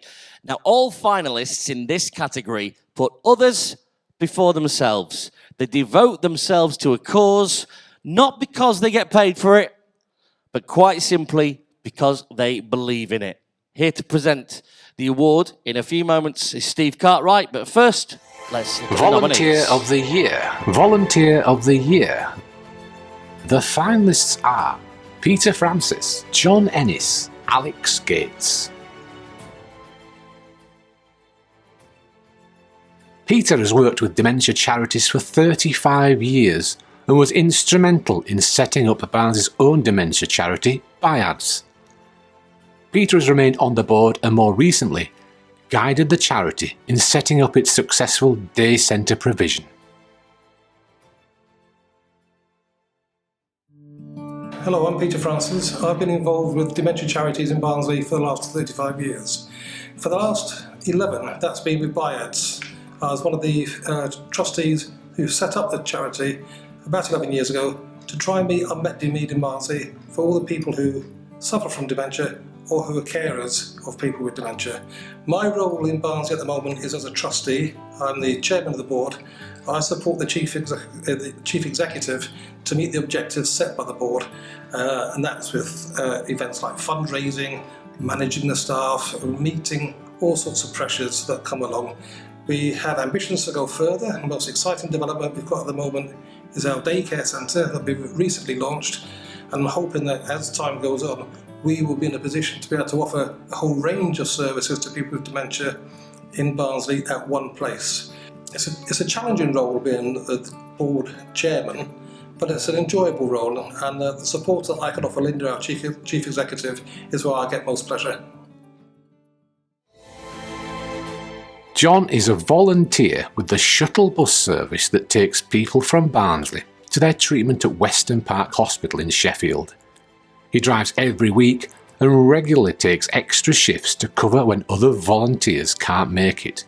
He's always ready to help out at events and goes out of his way to make sure people who need help getting to their appointments know what's available to help them. My name is John Ennis. I'm a volunteer driver for the Western Park Cancer Charity. We supply a minibus to Western Park Hospital twice a day, 5 days a week. Myself and a group of about 10 other people drive the bus on a daily basis, making sure all the passengers or the patients get there on time for their appointments and back safely.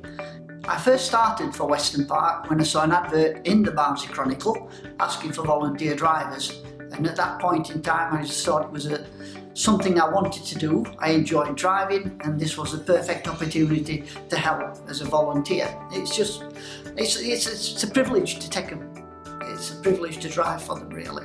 You know, it's I enjoy it, and I can't say I'd ever want to stop doing it now. Alex lives in a supported living complex and has learning difficulties. She can be found volunteering at most local events in the Dearn, from supporting children at Station House to helping maintain the Gulthorpe Railway embankment.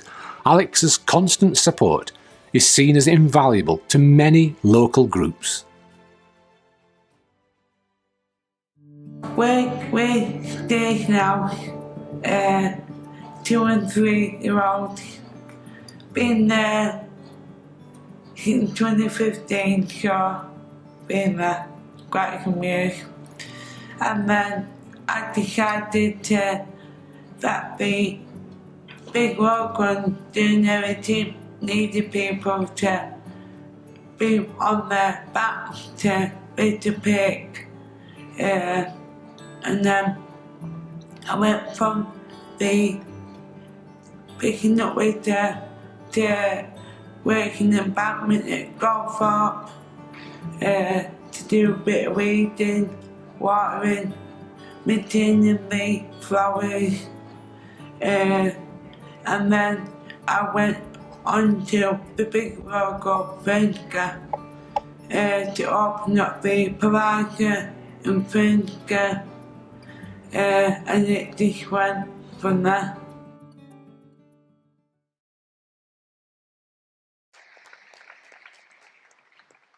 Well, here to present that award on behalf of the sponsor, Waits, is Operations Manager Steve Cartwright.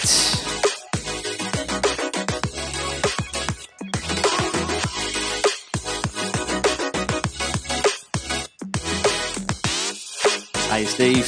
So the winner of the Volunteer of the Year 2022, it's John Ennis. Come on, John.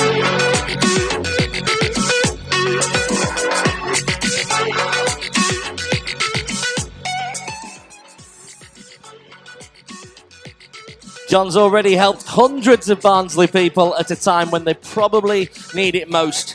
The shuttle bus service, it's a real godsend to people needing transport to Weston Park, and it gives them one less thing to worry about. A very, very worthy winner for our Volunteer of the Year. Let's hear it one more time for John Ennis.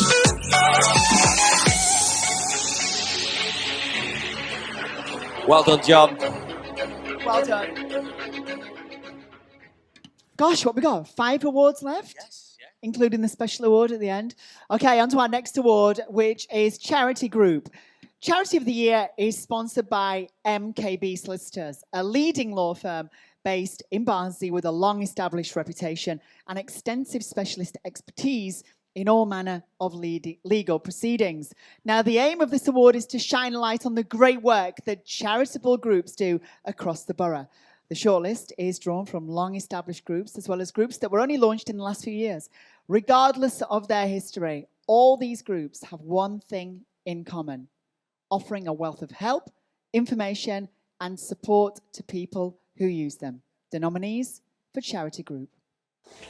Charity of the Year. The finalists are Fair Share Yorkshire, Matt's Charity, Darcy's Cup. Fair Share Yorkshire has been using food to support hundreds of frontline charities. Over the last 5 years alone, the staff and volunteers at Yorkshire's largest food charity have provided enough food for an estimated 20 million meals, all by stopping it going to waste when it becomes surplus to requirements. Yes, so Fair Share Yorkshire, we've been operating for 24 years, based in Barnsley for all of that time. We intercept surplus food from the food industry, good food that would otherwise go to waste, and then our volunteers sort through all of that, pick and pack it, and it goes to all of our charities on a weekly basis. So over the last 5 years especially, we've provided enough food for about 20 million meals. And on an average day, one of our volunteers will visit 8 charities, one by one, taking food into their kitchens, usually enough for about 2,500 meals a day. Yeah, so we work with a whole range of groups. We work with any charity, not-for-profit organisation, as long as they're supporting people in the community. And that could be a whole range from young people in breakfast clubs and after-school clubs and nurseries, right up to older people lunch clubs and hostels and refuges as well. We do lots of work as well around cooking skills and making sure that the food that we're providing is going to good use, and people are building up the skills and knowledge that they need to actually, cook really nice, nutritious and tasty meals. Sue Norcliffe set up MAT, that's Mental Awareness Through Talking, last year after her son took his own life in 2020. The charity aims to get people talking about their issues in a bid to ensure no family has to suffer the same fate she did. Sue has a number of charity shops and holds sessions across the borough, offering those who need it a safe place to go. First of all, I would like to introduce you to my son, but unfortunately I can't do that because tomorrow marks 2 years since he took his own life. And when this happened, I said I would do things to help other people suffering with mental health. We did a fundraiser to get some money so that we could start and have cuppa and chat meetings.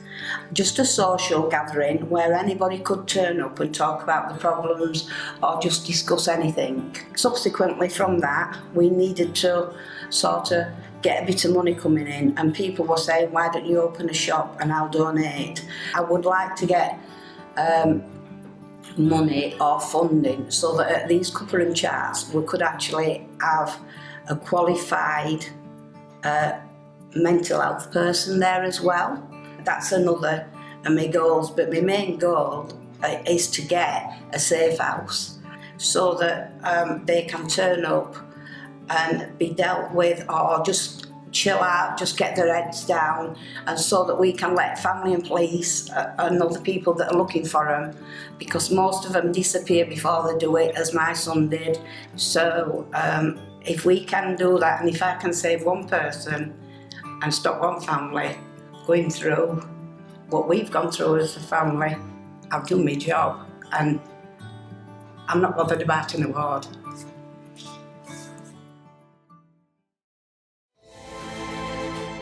An annual football tournament played in memory of 6-year-old Darcy Jo Burke, who died of an inoperable brain tumour in 2014, was Joe Gibbons' idea. Darcy's Cup was founded in 2013 to raise funds for Darcy of Darfield and a family to allow them to make memories, and subsequent competitions have raised funds for Bluebellwood Children's Hospice. Joe continues to organise every year and buys the cups with his own money. I'm Joe Gibbons. I'm founder of Darcy's Cup, a charity cup game that was put forward to raise some money for Darcy Burke, who passed away. So the cups just for local area for football teams, as we needed to raise some money for her. So the only way I knew best was through football. So we started the cup with local teams 10 years ago. Just started with 4 teams and it got bigger and bigger. All money raised still goes to Bluebellwood Hospice in memory of Darcy. Yeah, so we've raised 15 to 20 grand. So we've been going 10 years. We've been pushing to try and get the final at Oatwell, because it's always at Wunwell Mains Ground. And on this being 10th anniversary, we finally got it at Oatwell, so which is a nice bonus for the community and area.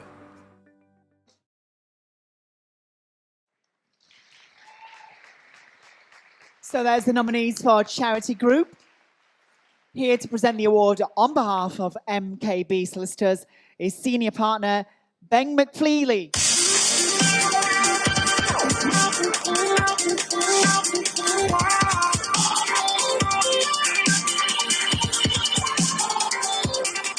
Hi, Ben. Okay, charity group. Who is our winner tonight? The winner is Matt's Charity.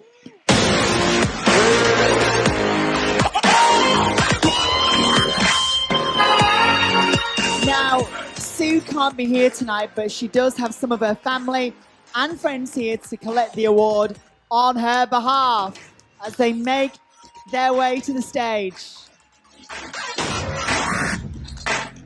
And Sue's determination to ensure some good came from the sad death of her son is such a powerful story. She picked herself up, dusted herself down, and threw herself into the project that will undoubtedly save lives, many, many lives. Her idea to create a safe space for anyone who needs it whenever they are at their lowest ebb is something that really, really should happen. Our charity group winner tonight is Matt's Charity.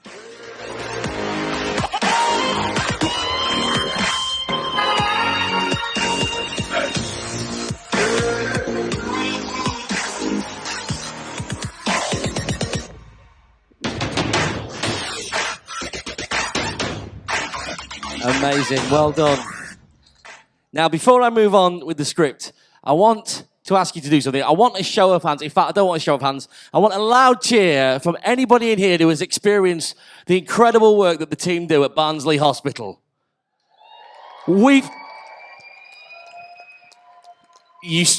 saved one of my very best friends only 5 or 6 weeks ago. We have all experienced the incredible work that goes on there. And that is why tonight we are awarding our hospital hero. Barnsley Hospital is sponsoring this award, which aims to pay tribute to staff and volunteers at the hospital who go over and above to help patients and families during the anxious times while they, or people they care for, undergo treatment. Let's take a look at the finalists. Hospital Hero. The finalists are Beryl Fairclough, Dr. Chan and the Chemotherapy Hub, the Children's Diabetes Team. As a former ward clerk and receptionist at the hospital, the 75-year-old from Silkstone didn't let retirement stop her fundraising. She's raised £10,000 for the charity's Tiny Hearts Appeal, and more recently she's supported the Make a Memory Appeal, which aims to help older patients and those living with dementia. My name's Beryl Fairclough and I live at Silkstone. I was a ward clerk for several years on the surgical unit, and we started raising money for the ward. This is how it all started, making little novelties and selling them. And for about 20 years this has been going on. So all in all, looking back over my previous records, we've done about £28,000 in those years, which, you know, sort of it's a small amount, but to us it's a large amount, and hopefully it's done some good. I couldn't do this without the help that I get from other people, particularly my family. They don't do much of the making, but I have friends that do that. And without their help, I couldn't do this. I do it because I'm an ardent believer in the NHS, and I think everybody is entitled to have free healthcare when it's necessary.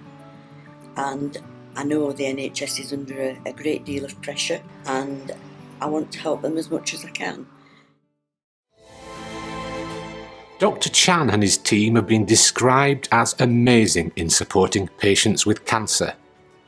Those who attend sessions say absolutely nothing is too much trouble for the team, with patients in awe of their hard work and dedication. It's not only the care for patients either. The work they do with families has also been highly praised. Hello, my name's Tracy Elliott. I'm a chemotherapy support sister and work as part of the team on the chemotherapy department. We have a fantastic team on there, but the most important people are the patients that come to our unit.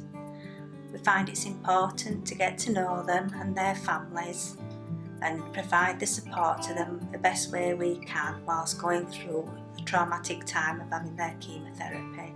We've got a number of staff that work on our team, staff nurses, health cares and reception and clerical staff, all working behind the scenes. But all of us work together really to provide the outstanding care that we give to patients. By getting to know patients, we can support them through the journey they have ahead, coming for numerous visits to the unit for bloods and chemotherapy. And we feel like we've gone through that journey with them. When they get right to the end and they ring the bell, it's a joyous moment for the patient family and the team on board that's seen them through that treatment. The service delivers face-to-face diabetes advice and care to schools to make them aware of the condition, something that is essential to the health and well-being of all pupils. Since the pandemic, they've also created virtual packages managing to reach and support every primary school across the borough. I'm Jessica and this is Jo, and we're two of the children's diabetes specialist nurses at Barnsley. The past few years have been difficult for all of us, and we've had to find different ways of working during the pandemic. For us, it's like an intrinsic part of our role is working with schools within the Barnsley region. During the pandemic, we couldn't do face-to-face contact, so with this in mind, we had the idea of doing some videos, some training videos for schools for how to do an insulin injection, how to do a blood glucose injection, how to look after insulin pumps. We had 100% uptake and we got really good feedback from the schools when we did a survey. It's like we're saving so much time on going out, and it's like we can do 2-3 different schools within the space of an hour, whereas before we just had one school and it was the travelling time. So from a safety point of view, it's like we're reaching more schools and more children within the Barnsley area.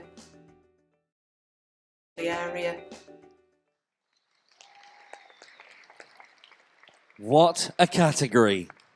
And how do you pick a winner there? Well, here to present the award on behalf of Barnsley Hospital is Barnsley Hospital Chief Executive, Dr. Richard Jenkins.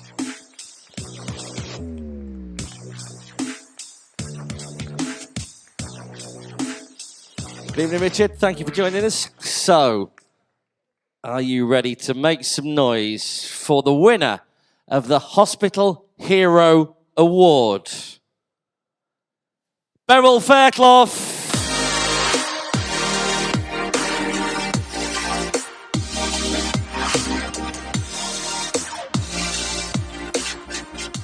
While Beryl makes her way to the stage, let me tell you what the judges said. Barnsley Hospital clearly holds a very special place in Beryl's heart, and her enthusiasm for raising money to help it continue its fabulous work is very commendable. It's why she's been chosen as your hospital hero. Let's hit it for Beryl Fairclough.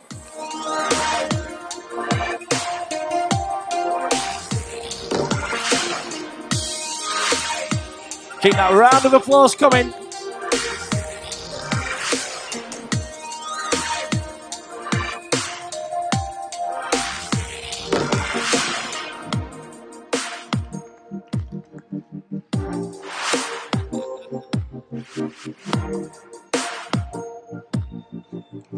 Come on, Beryl, your audience awaits.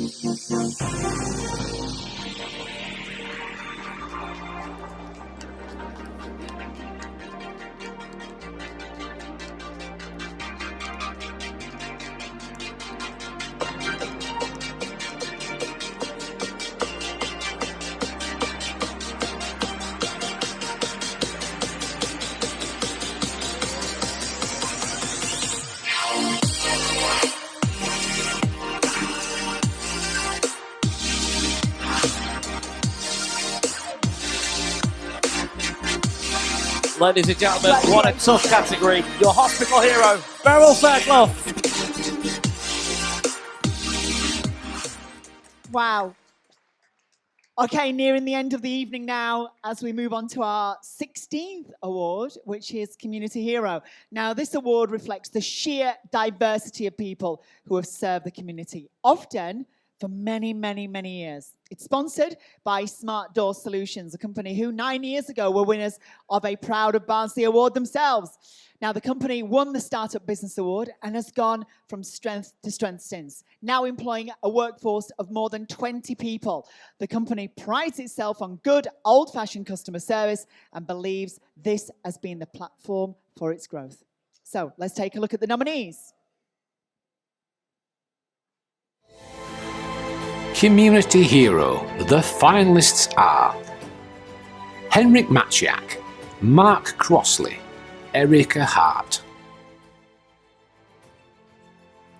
Businessman Henrik spearheaded a campaign which saw thousands of donations going to Poland to to help those fleeing from war-torn Ukraine. Henrik used his family connections to set up the collection and continues to offer support.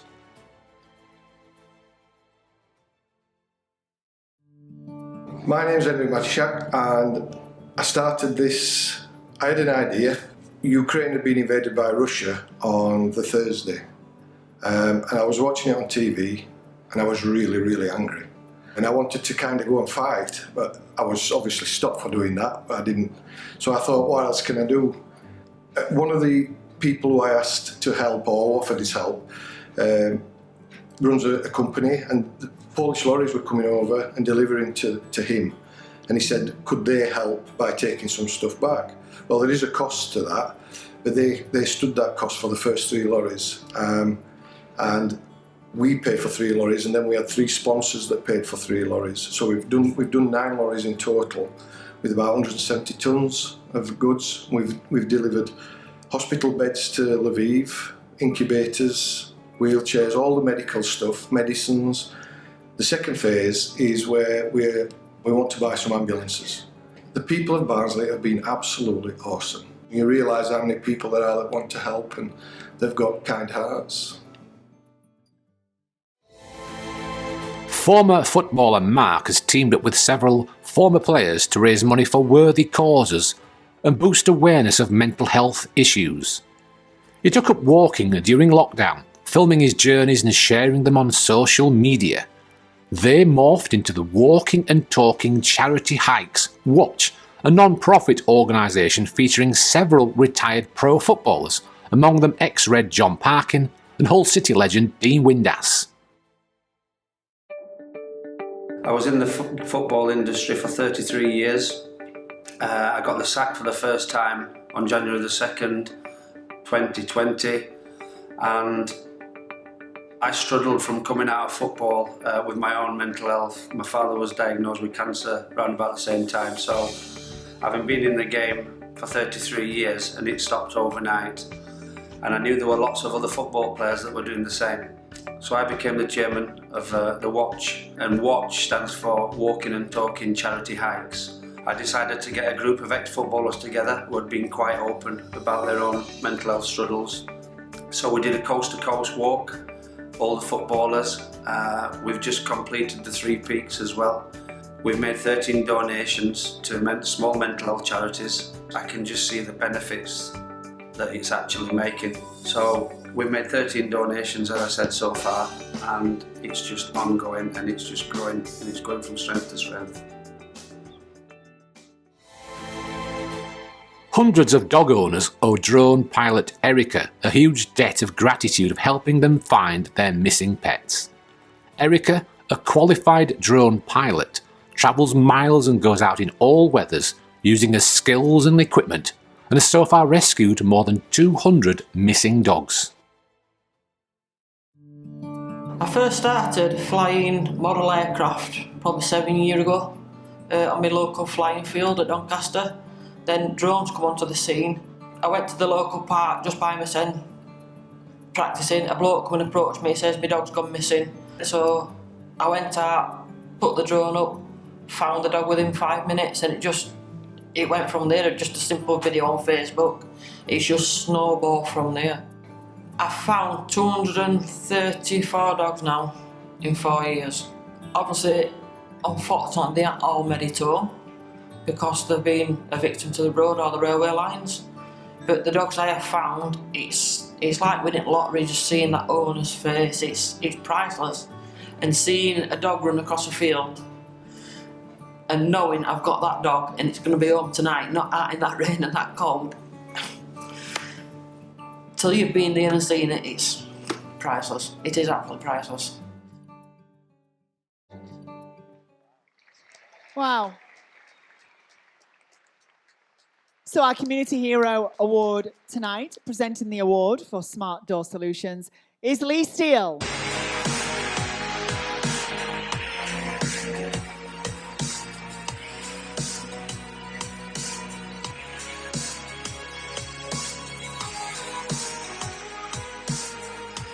Hi, Lee. Yes, I'm good. You? Fantastic. Right, living the dream. Okay, we've seen the finalists tonight for Community Hero. The winner is Henrik Mashishak.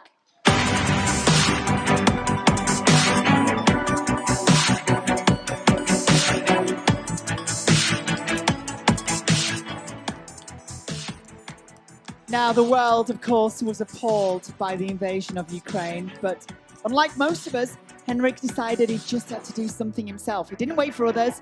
He galvanized the entire town into action, and the lorry loads of aid shipped out to Poland just wouldn't have happened without him rolling up his sleeves. Tonight's community hero, Henrik Matiszak.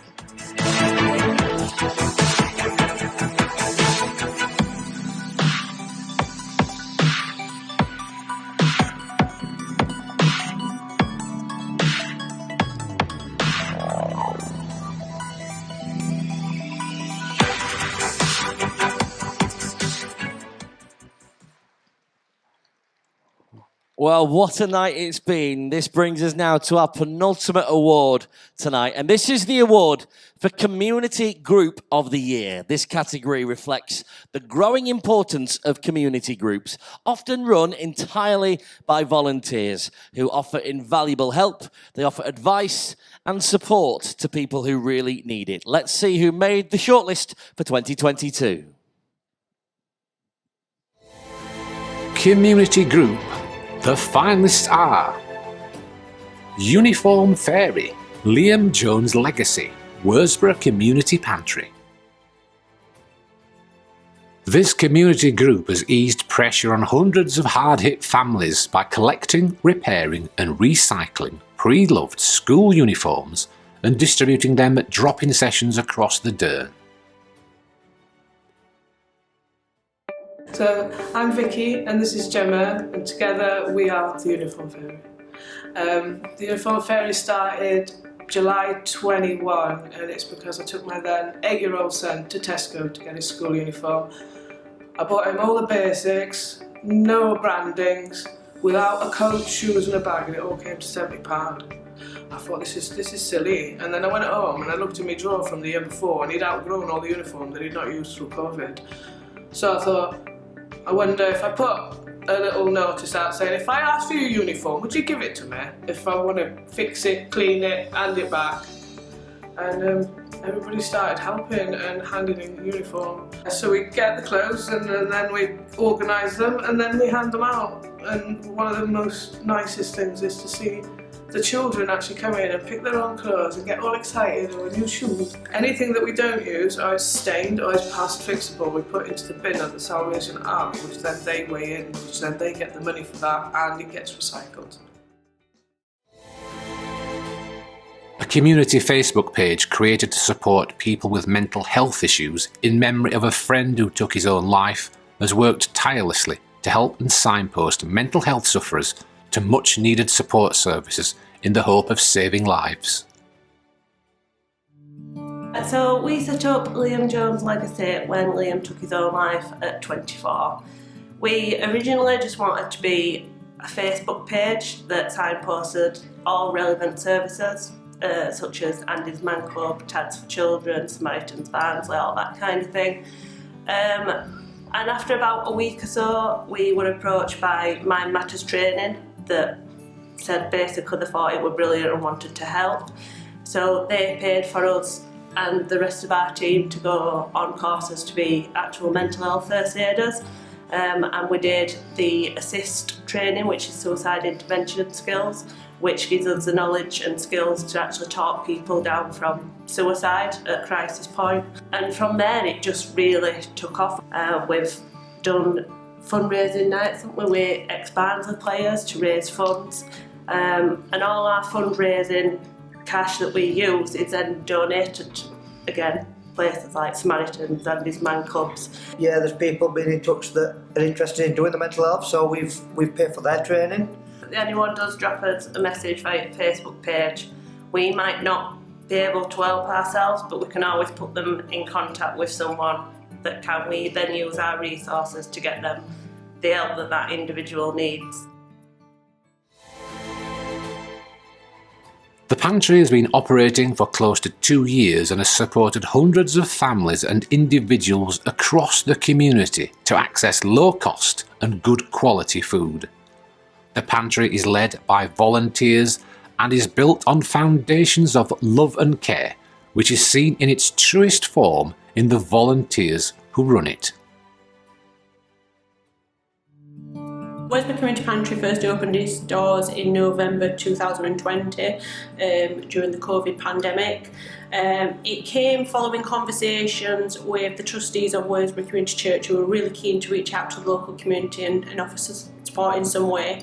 Initially they wanted to open a food bank, but after conversations with Westbury Ward Alliance we looked at other models that could support people, and we came up with the idea of a pantry, which is helping people before they get to crisis point. So members pay £3 per visit, and they get to take away goods up to the value of £15. And alongside that there's a social element of it, so it's helping to address loneliness and isolation. People can stop for a coffee and a biscuit as part of their visit.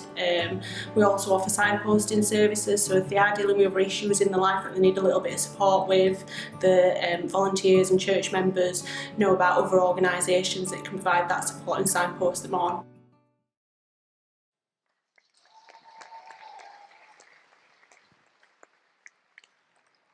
Well, here to present the award on behalf of the sponsors Haywood and Paget for the Community Group Award, would you please give a warm welcome to Wayne Paget.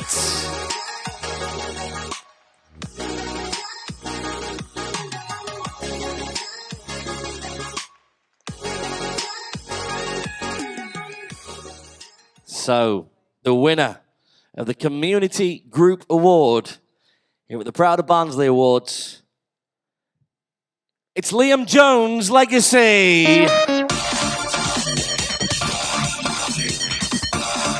Congratulations. The friends and family of Liam Jones were absolutely determined that his death should not be in vain. Their project is a fitting tribute to Liam. So many families are left broken every year when anyone takes their own life. If the Liam Jones Legacy Project saves just one family from this heartbreak, then his family and friends will at least get some comfort for that. Let's hear it for the friends and family and legacy of Liam Jones.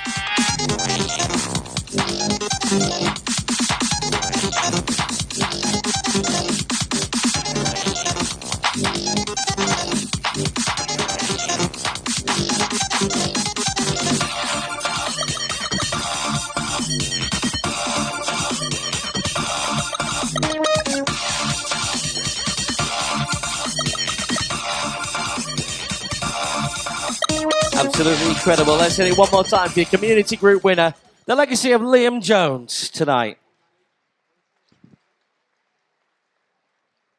What an incredible evening it's been. I'm going to hand you over to Steph now as we move to the final award. Okay, our final award of the night is the Proud of Barnsley Special Recognition Award. And for this, there is no shortlist.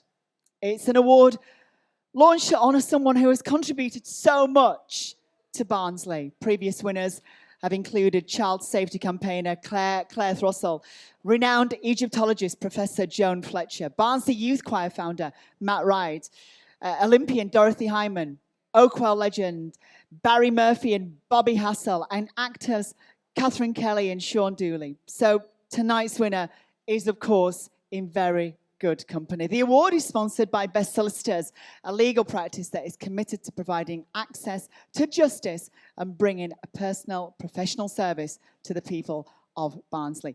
Now, here to tell us more about the recipients of this award from the sponsors, Best Solicitors, is Elizabeth Harris and Barnsley East MP Stephanie Peacock.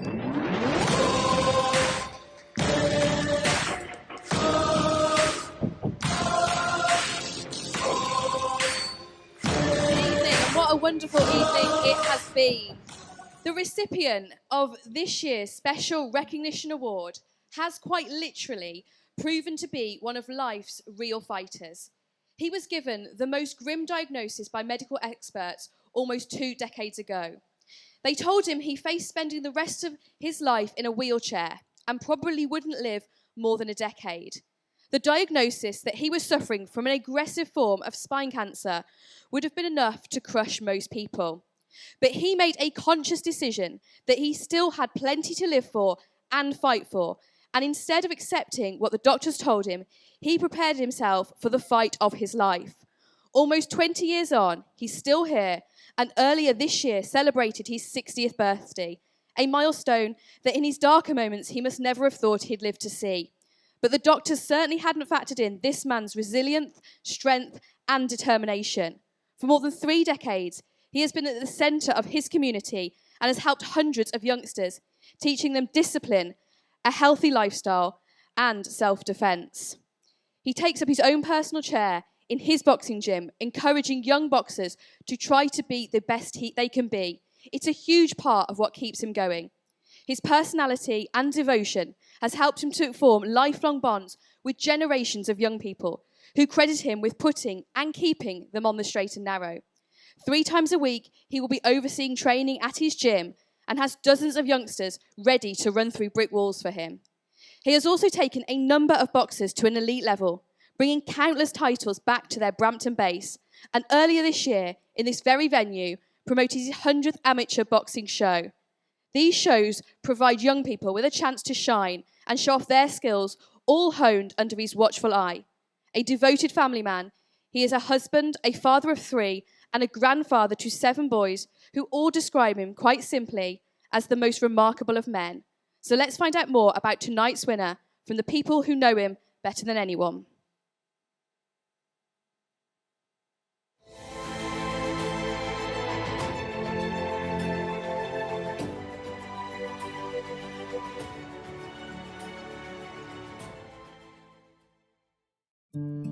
Yeah, so at 42, my dad were a bricklayer. I went to boxing coach, run his own gym, and he suffered with a bad back like most bricklayers do. He were ongoing for about 18 months. He never really healed properly, so you know they're a bit worried about why he's not healing and his mobility. Anyway, they ended up transferring him to Royal Hallamshire, where they did an MRI scan and they ended up finding that he's got a rare type of spinal and brain cancer. They said if he'd still be here at 50, he'd be doing well, and he's just celebrated his 60th birthday, so 9 operations, chemotherapy, radiotherapy, he's gone through a torrid time, but he's still here, still fighting, he's a hero. He's got so much willpower, it's unbelievable. He lives for his kids, my mum, he's got 7 grandsons, he's got 3 sons, and his boxing club, Mickey's Athletic Boxing Club, where he's run for 30 years for kids at local community. He's meant thousands and thousands, not just boxing champions, but better people. He's just always at the gym, always helping us out, even though he's got problems himself, he's not very well. He's always been here for me, he's changed my life quite a lot. My granddad is a really good person to my granddad because I love him very much. Well, I just want to say congratulations, Mick, on achieving this fantastic award.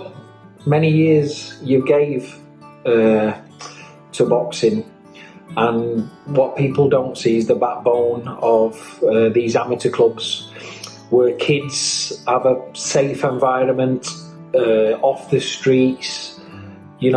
Kids are 15, 16, 17-year-old. They've not really got any direction in life. They don't even know what they want to do, what they want to be moving forward. But one thing that boxing gives them, it gives them structure. It gives them a place to feel safe, a place where they can speak to others and, be looked after and be part of a team and a club. And I think these are very important in our communities. I think you're a phenomenal man. You're a special friend, and this night's for you. So, well done, my friend. Top man. Just want to say congratulations, Mick. I mean, there's nobody deserves this award than you. I just think it's a truly amazing feat what you've done, and people don't realise what you do go through every single day of your life. But regards of everything that you do, you're still there. You still put a smile on your face. You still do the things you've always done all your life. But to see you work in the gym like you do with kids, with the professionals, and have a so successful career after everything, and with your illnesses you've got, it's absolutely astonishing. And there's nobody deserves this award any more better than you do, mate. I really say that from the bottom of my heart, because you're true inspiration to me, to everybody in gym. Absolutely, truly amazing. All I can say, mate, with this one is well done, mate. And you keep sticking that Brill cream on and get to the gym. Good lad. Cheers, pal. You know, my dad has a lasting effect on people. As you come in, you know, he gets everybody to say, please, thank you. He's old school, you know, and not, he sits there in his chair, obviously can't do anything physical, so he just sits there in his chair. He tells us all what he wants us to train the kids like, what he wants to tell the kids, and yeah, he's just a remarkable man. You know, I'm really lucky to call him my dad.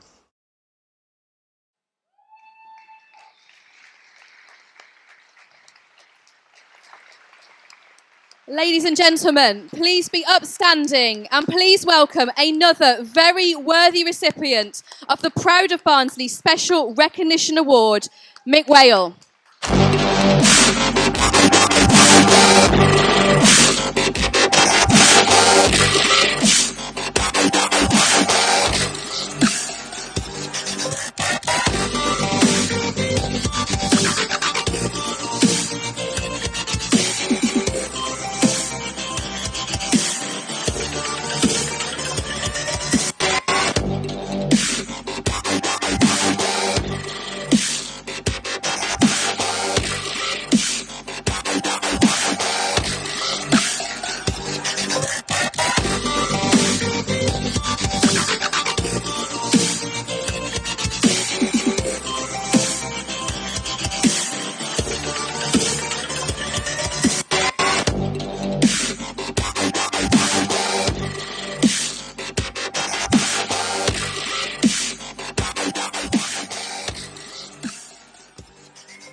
I'm not usually lost for words, I'll be honest.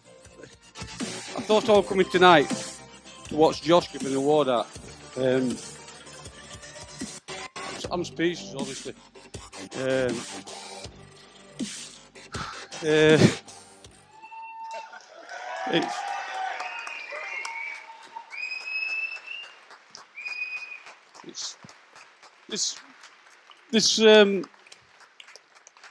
This award, honestly, it's a team effort. I've got such a great family. You know, my wife, 39 years we've been married. Every day she inspires me to. That's why I'm still standing here today, because of my wife. She's such a wonderful, you know, I'm blessed with my wife. I've got 3 lovely kids, 7 grandkids. I've got so many good friends. Sean, who's just given me I've known him since he was 14-year-old, Sean. And every time, as soon as I walk into the gym, he's there with a cup of tea. It's, you know, I'm really struggling because it's emotional. I never thought I'd ever get anything like this. I don't think any of us that's been here tonight do it for any sort of reward. We just do it because we're that type of people. And I'm so proud. I'm so proud to be standing in front of everybody that's here tonight. All the nominees, all the winners. You're all special people, and I'm proud to be one of you.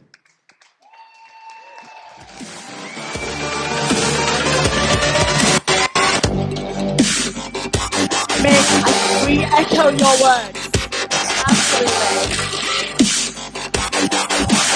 Our special recognition award tonight, the incredible Mick Whale.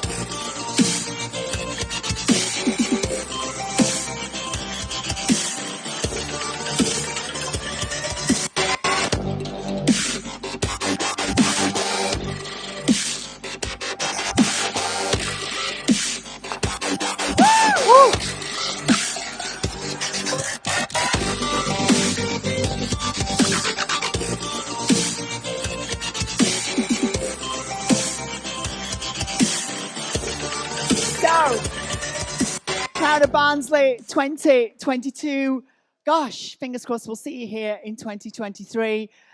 On behalf of myself and Steve, our group in Ellerslie, your group in Goldthorpe, you know, we're from Tarn. It's where we live with everyone else. We are so proud of everyone that's been on this stage tonight. The achievements are just absolutely mind-blowing and incredible. Thank you so much for joining us. Steve? Let's hear it for everybody at Proud of Barnsley 2022. Absolutely. Good night. Take care. Good night.